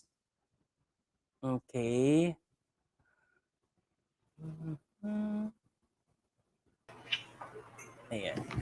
So we have here another question from Renier. Hi, good evening. What is the hardest part of winning and the hardest part of losing? Oh my God. Parang final Q&A ito. Sige. Let's start off with Kenneth. Oh, I think the hardest part of losing is acceptance. Of Mhm. course, the candidates put a lot of effort, a lot of time on preparing for this competition. And in joining pageants, it's not very easy. You need to invest to yourself, to the campaign, to the wardrobes that you will be wearing. So, by putting too much effort and ending up losing, I think acceptance is the key, and the hardest part of winning is the responsibility that entails with the title, because just like Mr. and Miss Tourism, Laguna Tourism, if we won or if we will win in this pageant, of course we will be ambassador of tourism, not just in our city but of course in Laguna. And there is it is a job that we really must to be able to perform. So yeah, I think that's really the hardest part of winning. But in any competition, I don't see losing as a thing, because in a pageant, it's either you win or you learn. Okay. Thank you so much. Definitely, you will learn a lot in this pageant. Okay. How about you, Mark? What's the hardest part in losing and in winning? The hardest part of losing for me, it's still the same with Kenneth. For me, is acceptance. Especially kapag binigay mo yung effort mo, binigay yung best mo, but your best is not enough to be the best. Mhm. Siguro mahirap pong tanggapin lalo yung sa part ng as a candidates. But remember, joining in pageant, may nananalo, may natatalo. So, dun sa hardest part naman po of winning, I think your responsibility. Kailangan mo maging boses ng kabataan para ma-impluwensyahan sila. Kasi Mhm. eto na yung part na ikaw na yung magiging ambassador and ambassadress ng isang society. So kailangan mo talagang magampanan yung duty mo. Ano nga ba ang layunin mo? Bakit ka lumaban dito? Hindi ka nanalo para maging gwapo, maging maganda ka lang sa nakakarami. Kailangan mo ring maging boses sa lahat ng nakakarami upang um, ma-encourage mo sila na magkaroon ng tiwala sa sarili nila at ma-boost yung mga kumpiyansa sa sarili po nila. Yun lamang po. Spokesperson. Right? Spokesperson. Right. Okay. Thank you so much.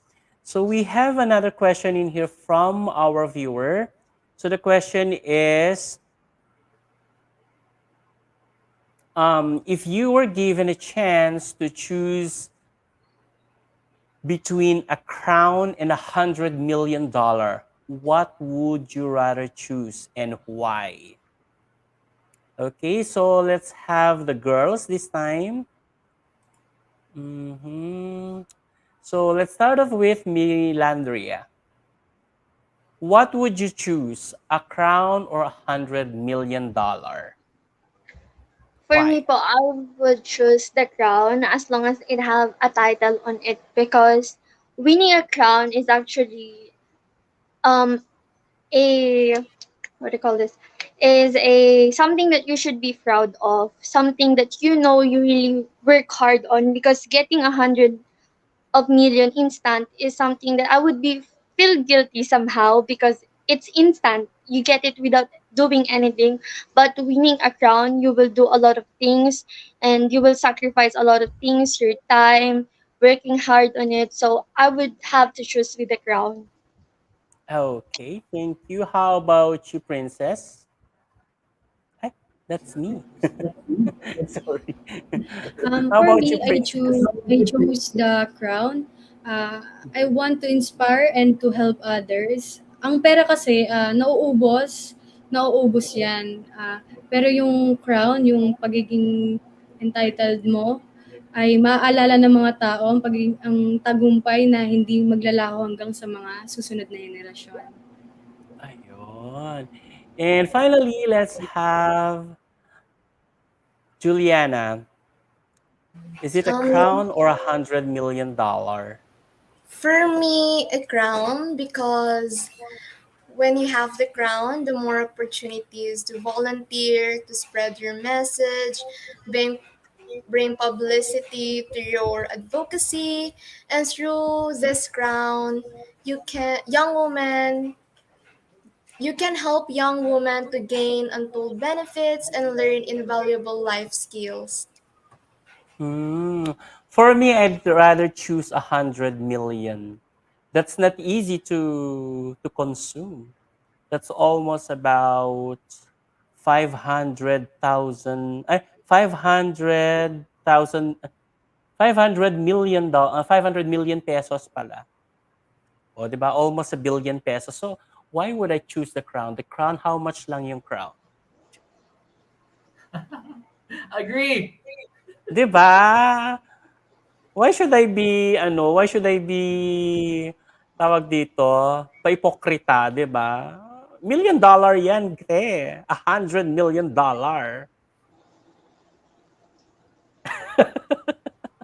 Di ba, Kenneth? Di ba, Kenneth? Di Yung ba? crown daw po kasi crown ni Queen Elizabeth. Kahit pa Yes. crown ni Queen Elizabeth yan, hindi naka 1 billion yon. Mm. Di ba? I go for the crown, for the ano pa rin, for the money talaga. Madali lang yon. Ayan. So we have another question. Naloka kayo mga girls, no? We have another question from Jomel Rose. Jomel Rose Sosa. Ay, talaga lang. Ha? So question, if you were God for a day, how would you change the world? Okay, mga boys. Let's start off with Kenneth. Hmm. If I will be God for a day, I would focus because apart from the tourism, my advocacy is really education. So if I could be God for a day, I would focus on that, and will make sure that everyone has the capability of having education or the access to education. Because imagine if the world, if all of the people in the world would have the education, and we know that education, with education you have your knowledge, and with knowledge you can create change, and it can change your lives and their future. And if if the world will have that change, I would be the happiest God on earth. Oh. Why are there do we have other god aside from God that we know? Maybe we believe in different gods, diba? As we have different religion, of course, we have different gods that is showing on a different figures. Some they are in a figure of Anito, some in others. So I could say that there are a lot of God based on the perception of the people, because yeah, we have a couple of religions here in the Philippines. So yeah, we believe in If different yeah, well, figures I too. have to disagree on that, because if we talk on religion, there could be only one God that we are believing. It's just that we have different way of presenting God. We have different images of God. So that is why we thought that there are many God that being represented to us. But in reality, there's only one God that we believe in. Unless perhaps that you are a pagan, so therefore there's no God in pagans, di ba? Kasi kahit sino ang pinapaniwalaan or wino-worship ng pagans. It's just a iba-iba lang kasi yung pangalan. See, for example, yung sa Muslims or sa Islam, they have Allah. But that's only one God that we know. Okay ka lang, Kenneth.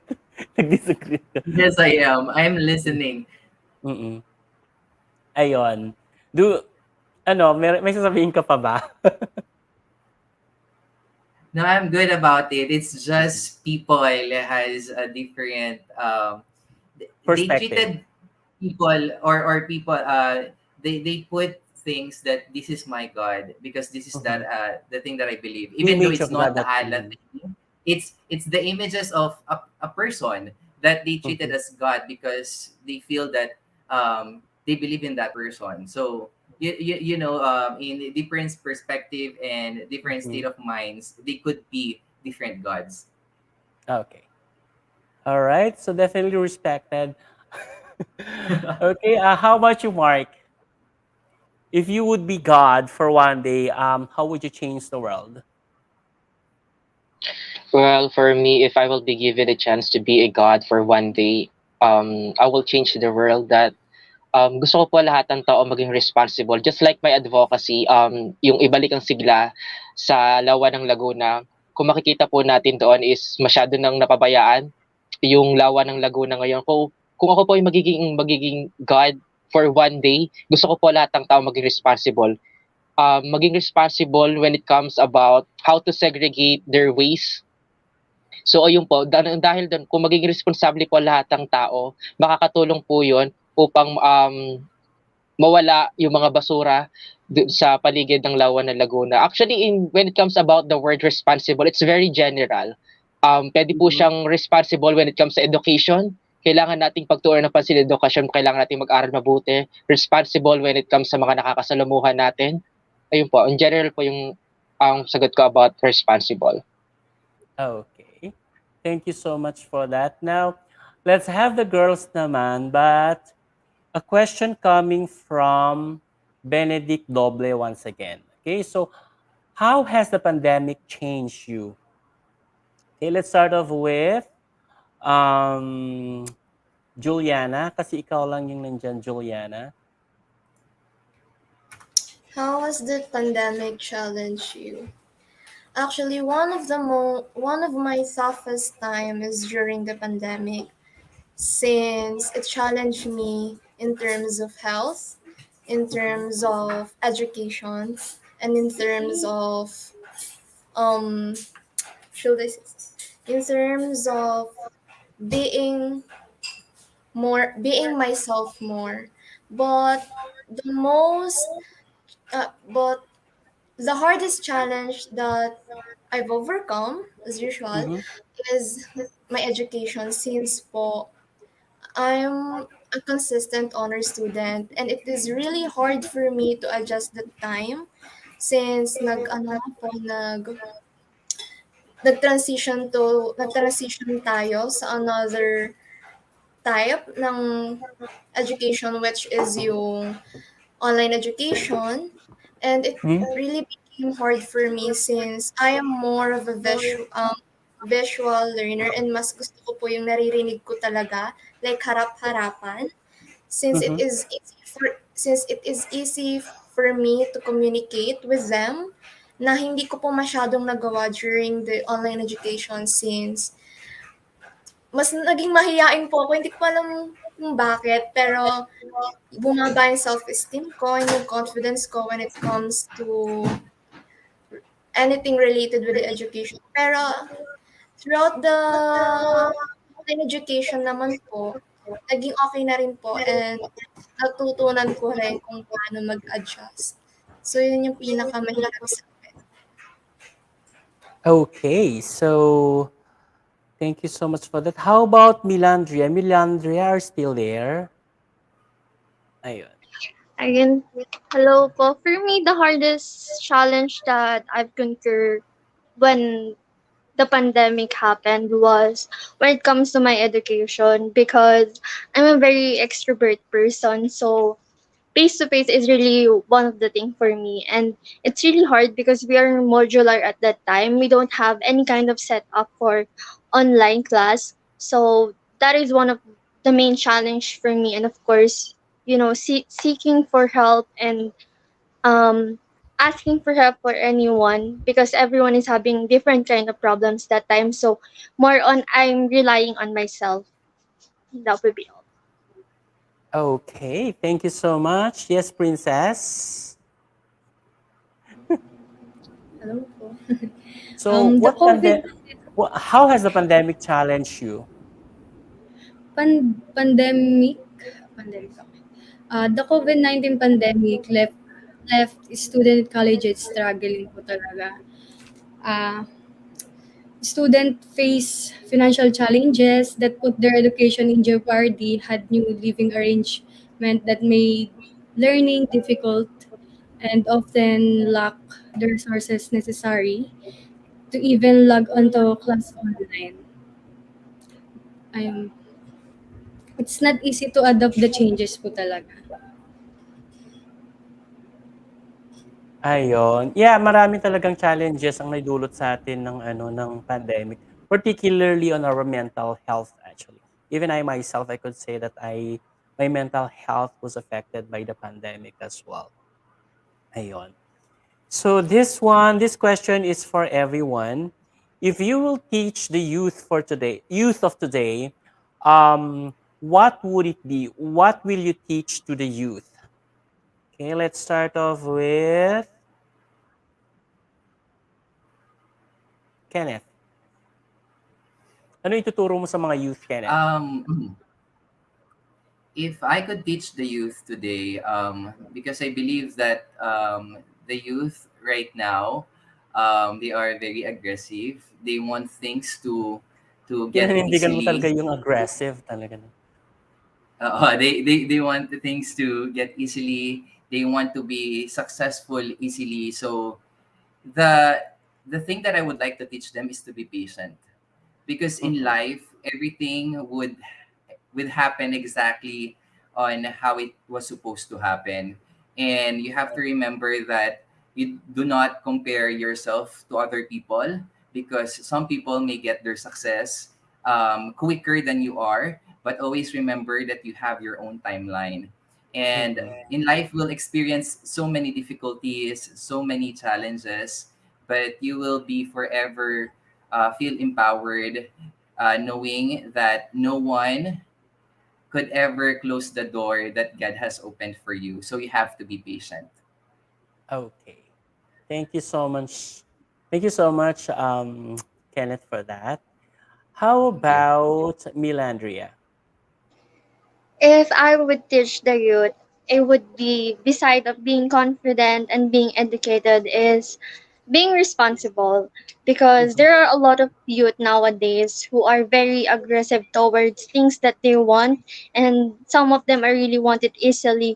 And I think being responsible is always one of the key on everything, beside being patient, because when you know what you're doing and you know that you are responsible for the outcome of it, then I think you would know how to be responsible. That would be all.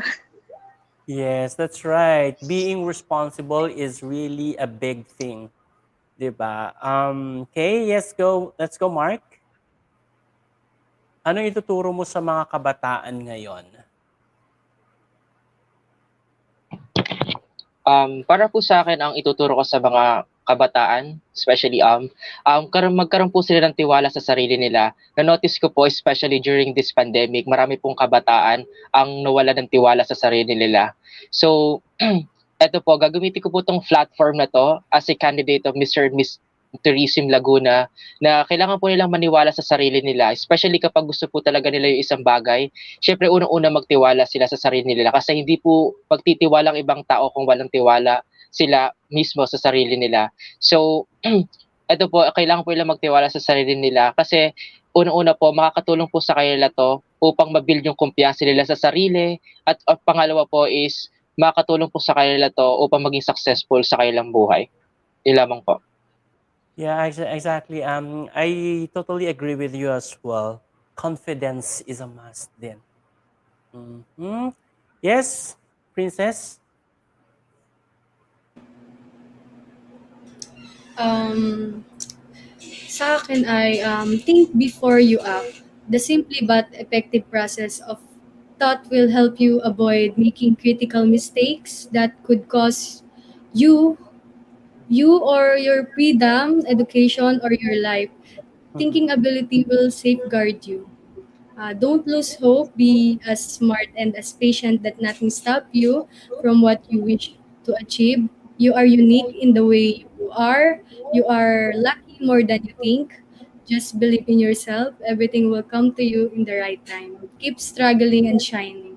All your acts is your responsibility. Thank you. All right. Amazing. And Juliana, yes. What will you teach to the youth today? If I will teach the youth, it will be how to connect to one another and other Mhm. people in general, especially while they are still young. Things like this focus is fundamental is learning on how to share or getting used to the idea of losing something, or Mhm. if there is a conflict, that's something to be reasoned out that children can understand.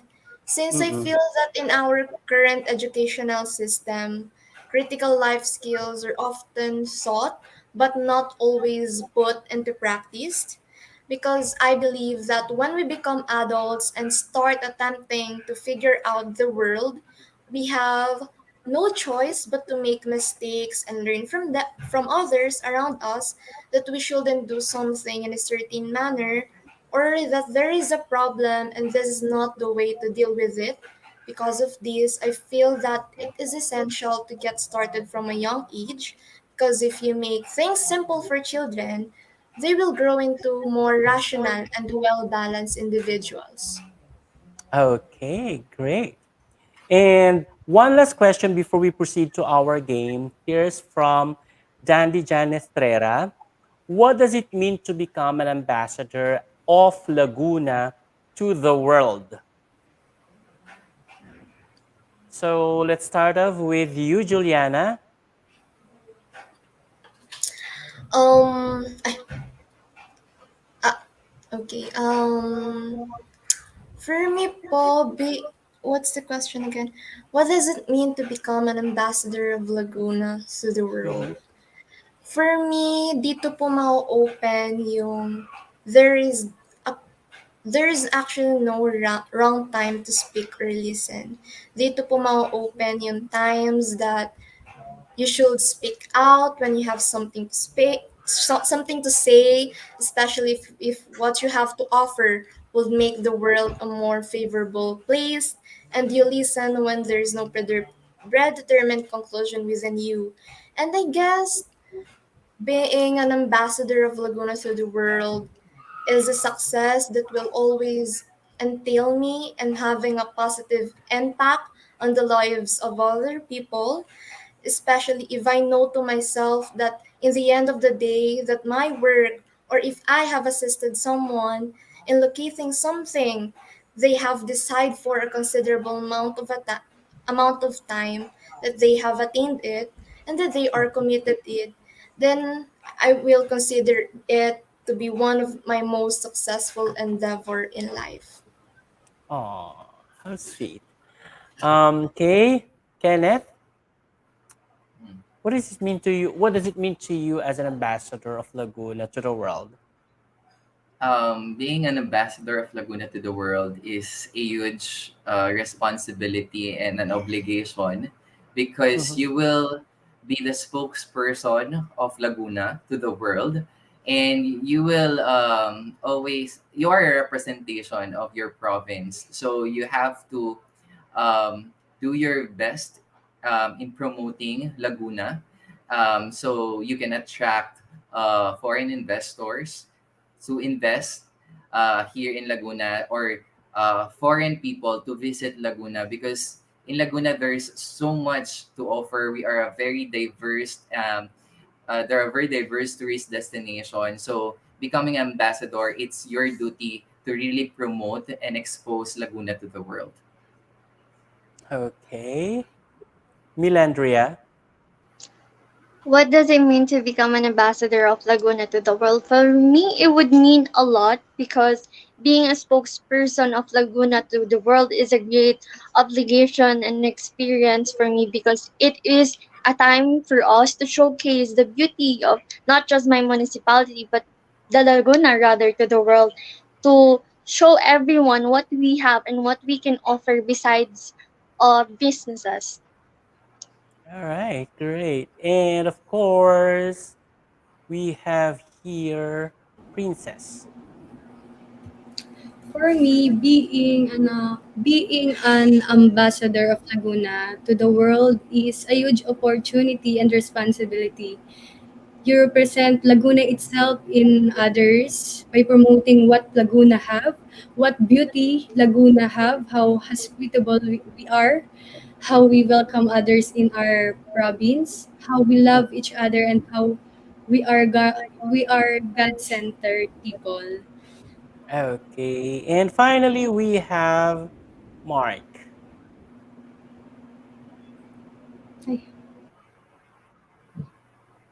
Ay, Okay, hello. Para po sa akin, bilang ambassador ng Laguna is ikaw po yung magiging spokesperson. So especially, I will relate it to to our pageant, which is Mr. and Mr. from the word itself, tourism. So ito na po yung time, pag ikaw ay naging ambassador, kailangan mai-promote mo yung tourism na nawala, especially nawala ng sigla, yung tourism industry na meron sa probinsya natin. So ikaw po yung magiging daan upang maibalik yung sigla. Paano nga ba mapapabalik ang sigla ng turismo sa Laguna? Unang-una, kailangan mo i-promote ang mga produktong meron tayo. Kasi po kayo po ay may power as an ambassador para ma-encourage yung mga kapwa Lagunense na tangkilikin ang sariling atin po. So meron po kayong power na gamitin yung pagiging ambassador mo para mabalik yung sigla ng tourism dito sa Laguna, and also to promote our destination here in Laguna. That's all. All right. Thank you so much. And one last question, by the way. Should you become, or should you, given a chance to make a bill for Laguna tourism, okay, what would that be? What would you push? Go ahead, Mark. I'm sorry, what is your question? Kung gagawa ka ng isang bill para sa Laguna tourism, ano ang gagawin mong batas para siya sa tourism, sa Laguna tourism? Siguro po para po sa akin, kung pagbibigyan po ako ng pagkakataong gumawa ng batas, ito po yung tinatawag na zero waste management. So ito po ay isa po to sa mga advocacy ko na tinatawag po zero waste management. Ang nakapala ko po dito dun sa advocacy ko na ito, na bawat barangay ay magkakaroon po ng segregation ng basura. Um, Mhm. ng basura po, at higit sa lahat, yung basurang yun is meron po tayong parang it's very normal na parang yung nabubulok, di nabubulok, and then yung mapapakinabangan pa. So yung mga yun po is makakatulong po yun, especially sa community natin. Mag-umpisa po muna tayo from the start, which is from barangay. So dun po sa barangay is magkakaroon po tayo ng batas na ang bawat mamamayan ay tuturuan kung paano mag-segregate ng mga basura. Tapos yung mga basurang pwede mapakinabangan at para mabenta, like the scrap, pwede pong mabenta at pwede pong pandagdag sa mga possible na event sa barangay nyo po. Ayun po. Okay, thank you so much for that. How about Milandria? If I would be given the chance to make a bill for Mr. and Miss Laguna Tourism, I think I would choose the to break this beauty standard that we have, because I do think that everyone deserves to have a chance to showcase their natural beauty, and I think we shouldn't have any kind of standards regarding height, weight, and look, because everyone should be given an equality of a chance to showcase themselves and to to promote what they have and to showcase what they really can do. That would be all. Okay, perfect. Thank you so much. And of course, Kenneth. Hmm. Siguro if I would be given a chance to pass a bill or simply put a bill in Laguna, that would be banning or putting tax on selling or usage of coal heavily, because Laguna is naturally beautiful with our natural resources, natural tourist destinations, just like the Mahayhay Falls. So if we could put ban or tax on coal, that would preserve the beauty that Laguna has. Mhm. And of course, Princess. Ah, there you go. Um, Siguro para sa akin, for me, bill regarding tourism as an engine of investment, employment, Mm-hmm. growth, and national development, and by strengthening the Department of Tourism and its attached agency to effectively and efficiently implement that policy and appropriating funds therefore. Ayun. And of course, Juliana. If I will make a bill for Mr. and Miss Laguna Tourism, given the fact that it's about promoting and protecting sustainable tourism, I will make a bill about height requirements, since as a pageant supporter, I've seen this for years, this kind of problem. Because for me, pageantry promotes standards that do not empower women and Mm-hmm. heighten others' fears owing to their selective and discriminatory nature. Their mission is to empower beautiful, smart, and kind women. For me, height or other contest evaluated traits don't affect our ability to win. It's actually distressing to find that sometimes individuals who should help us is the one who hurt us. So for me, for those aspiring candidates that will enter pageantry with na hindi pasok yung height requirements nila, that those candidates are actually outstanding young ladies who deserves encouragement in their pageant adventure. Ayun. Thank you so much for that, guys. And I definitely appreciate your thoughts on every issues that we have tackled. However, we're not over yet because there's another challenge for everyone. Ilan ba kayo? 1, 2, 3, 4, 5. Where's Mark? 1, 2, He chatted in the group chat that he has a duty pa sa work. may work pa, sir, pero I have duty po. So, work. Thanks po sa opportunity. Okay, sorry. Sorry it took us long.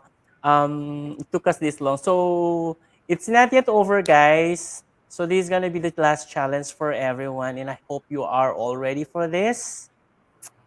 So, all we have to do here is to just choose a one moment.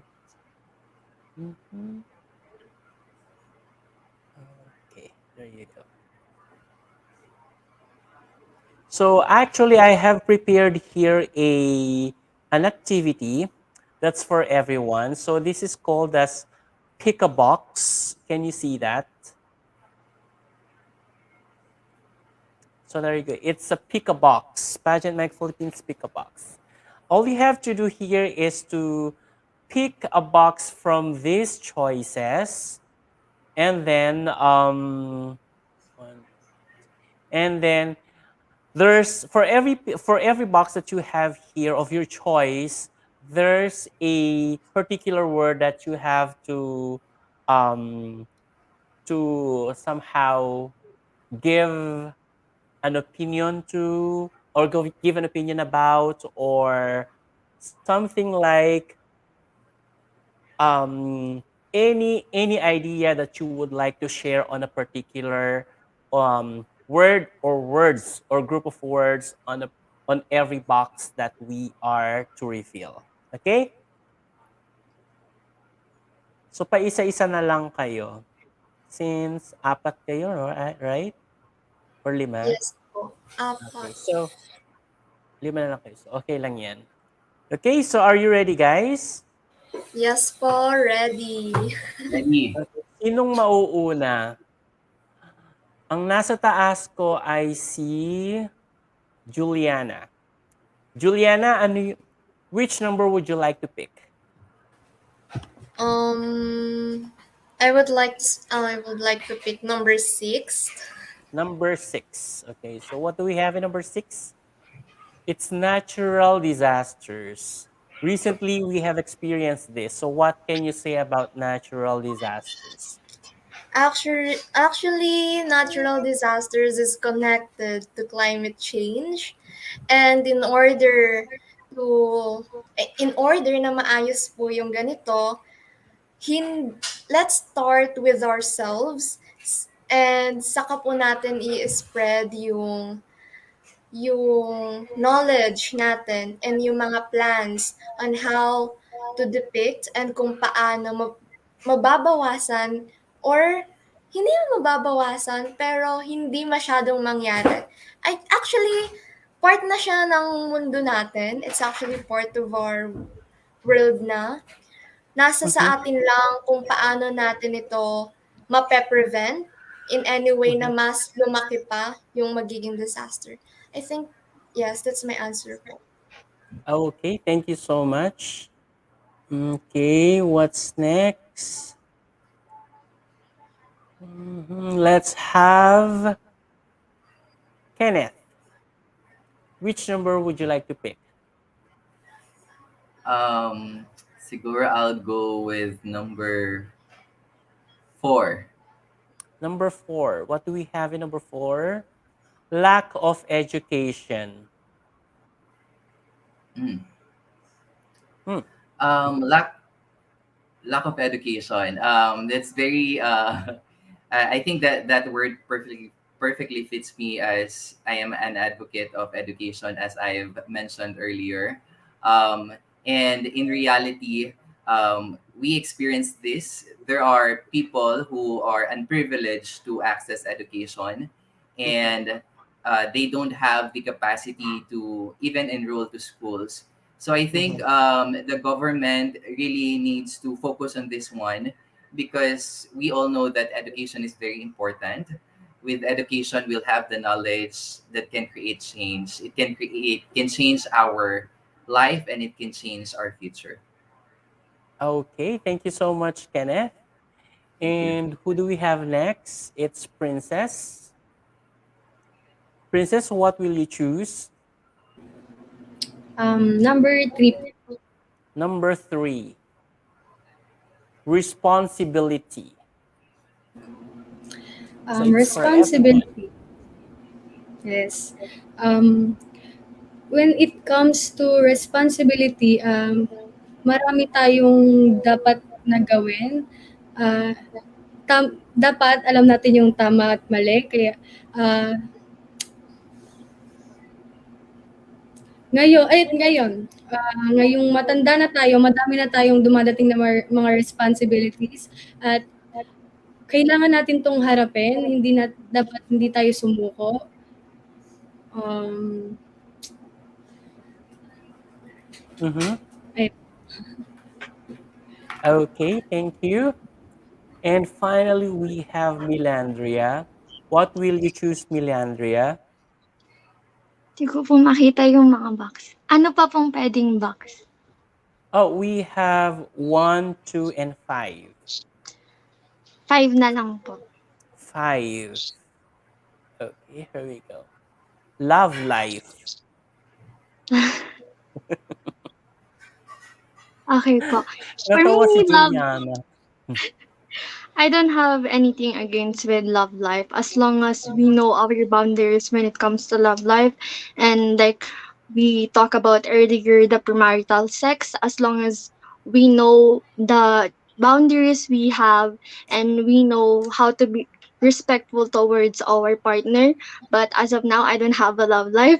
But it would be a great for other people. It was actually something that they look upon to when they're doing something that really helps them a lot when they have a love life.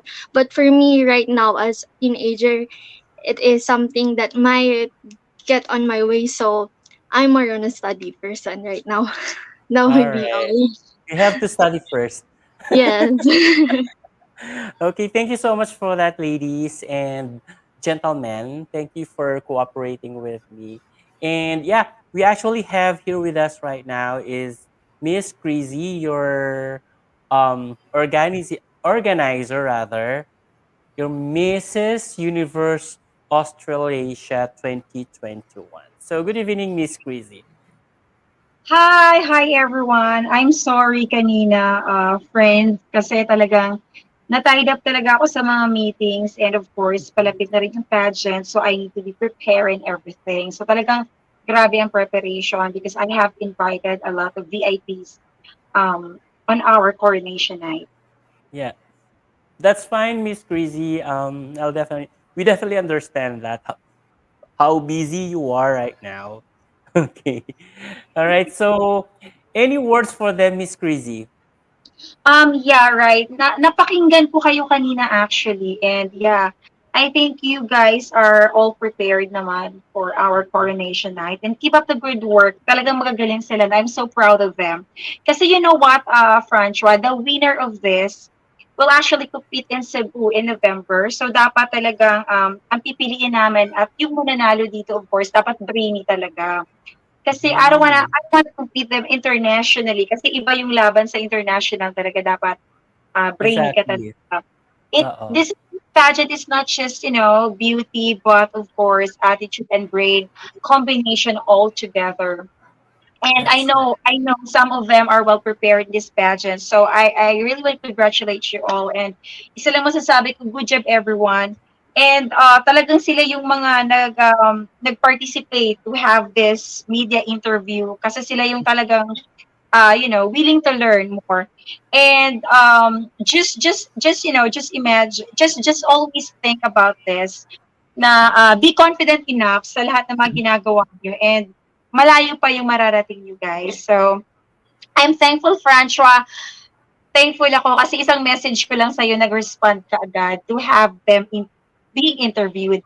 And actually, may mga naka-line up pa sila ng mga interview, but I want some of the candidates to come back again in your program. Kasi ang ganda ng program mo, Francois. Talagang, every questions that you throw to them, very organized. And talagang si Francois talaga, the best media yan. And siya yung nag-interview for sa akin. I was representing Manila City way back. And si Francois talaga yung pumiga-piga sa akin sa interview. Remember that? Yeah. As your national director, of course, ang wish or what I'm hoping to all of you is that to be well competitive in the grand coronation itself. And syempre, palapit na rin yung international competition. So I want you to be prepared on that as well. And kung sino man ang mananalo sa kanila, Francois, they deserve that. Kasi magagaling sila and they're all beautiful inside and out. And I'm very proud to have them in the organization. I can see that they're very, very eloquent actually, and I Yes. could say that this batch of of interviewees rather, are actually one of the best interviews that I had. Mhm. Yeah, right. And I want to invite everyone as well to watch our coronation night. That will be in August 13, 5 p.m. in the afternoon at Laguna University. So Laguna University actually is located in Santa Cruz, Laguna Sports Complex. And Uh-huh. please, everyone, follow our page or keep on liking or sharing our post in our page. It's Mr. and Miss Laguna Tourism. And if you have questions, don't hesitate to PM our page or message me personally because we are very much willing to answer all your questions. Kasi maraming nagpi-PM sa amin, some are bashing them. Kasi anti-bash talaga ako, Francho, eh. You know? Kasi Of yung course, I iba, know that. binabash nila yung mga candidates namin and uh, hindi kasi nakakatulong to boost them. Kaya ang Mhm. ginagawa ko pag nagbabash, lalo na sa mga comments, sa mga pictures ng candidate, binablock ko siya sa page. Kasi it won't help. Instead na they would support the candidates, mawawalan ng, alam mo yon, mawawalan sila ng lakas ng loob because they saw bad comments. So, ang That's ginagawa right. ko, usually may mga nagbabash sa kapwa nila candidates or whatsoever. So I don't really tolerate that. Kasi I do believe each of them are really unique. So, Mm-mm. they're different. They're all beautiful. And they're all beautiful, but, in a unique way and in different way. Kaya sila napili or kaya sila nandyan sa kinatatayuan nila ngayon to represent their own cities and municipalities because they are all unique. So, walang ano sa kanila, they're all equally unique. Kaya Uh, dun sa mga nag-PPM or whatsoever, I don't really, tolerate that kasi bakit yan? Bakit si ganyan? Usually may mga ganyang basher. So, binablock ko yan automatic sa page because we don't have room for that. exactly. Okay. So, guys, would you like to plug anything? Would you like to send messages to anyone you would like to send to your friends? And you may also take this opportunity to promote your social media platforms. So, let's start off with the only thorn among the roses. Yes, Kenneth? Um, Yes, thank you, Sir Francois, for the opportunity. And thank you for all of the viewers who stayed, who cooperated in the comment section, who cheered for every one of us. And yeah, I want to invite everyone to please watch us and witness who will be the first ever Mr. and Miss Laguna Tourism 2022 on August 13. And would like to take this opportunity as well to promote my social media platforms. I'm hoping that you could help me to reach 1 million in TikTok.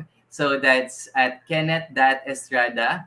We already have 638,000 followers there. Please follow me as well on my Facebook account. It's Kenneth Estrada. And same with my YouTube account. It's Kenneth Estrada. And also in my Instagram, Ken, at Kent_Estrada. So again, thank you for the opportunity, Sir Francois and Miss Christine. And to everyone who watched, good evening and good night. Okay. Yes, Juliana? I would like to take this opportunity to thank my family, my makeup artists, and my handlers. They were really supportive, especially my friends. And hello to the listeners and viewers of Pageant Mag, especially to my fellow Calambeños. Please do support me by watching my tourism advocacy video in Megastar Production PH YouTube channel. I am candidate number 6, Juliana Irish Pado, representing Barangay Parian, Calamba City.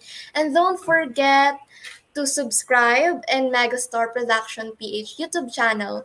And you can follow me on my Facebook account, Juliana Irish Padua, and my Instagram account, _Juliana Irish. And for more updates about the pageant, please like and follow Mr. and Miss Laguna Tourism 2022 Facebook page. So thank you so much for this opportunity po. Magiging maganda at and isa to sa magiging one of the most memorable na matatanggap ko at isa sa magagawa ko ngayon. Thank you. All right. Thank you so much, Juliana. And how about you, Princess? Thank you everyone for watching this live. Sana nag-enjoy kayo and thank you so much sa sumusuporta sa akin dyan and um, please watch please watch us on August 13 in our coronation. Ayun. Thank Ayan, you. thank you. And of course, Milandria. Again, again, good evening to everyone, and thank you for those who stay with us up until the end. I would just like to say thank you to Miss Chrissy and to Sir for giving us this kind of very beautiful and precious opportunity to showcase our um, speaking. And I would like to thank everyone who support us and encourage us to be here right now. That would be all. Have a delightful night, everyone. All right. Thank you so much. And of course, Ma'am Christy, Miss Christy, thank you so much for joining us tonight. And to all our viewers, thank you so much as well for tuning in with us for more than 2 hours already. And thank you for participating as well by commenting your questions down below at the comment sections a while back. Thank you so much as well for showing love to all of our guests.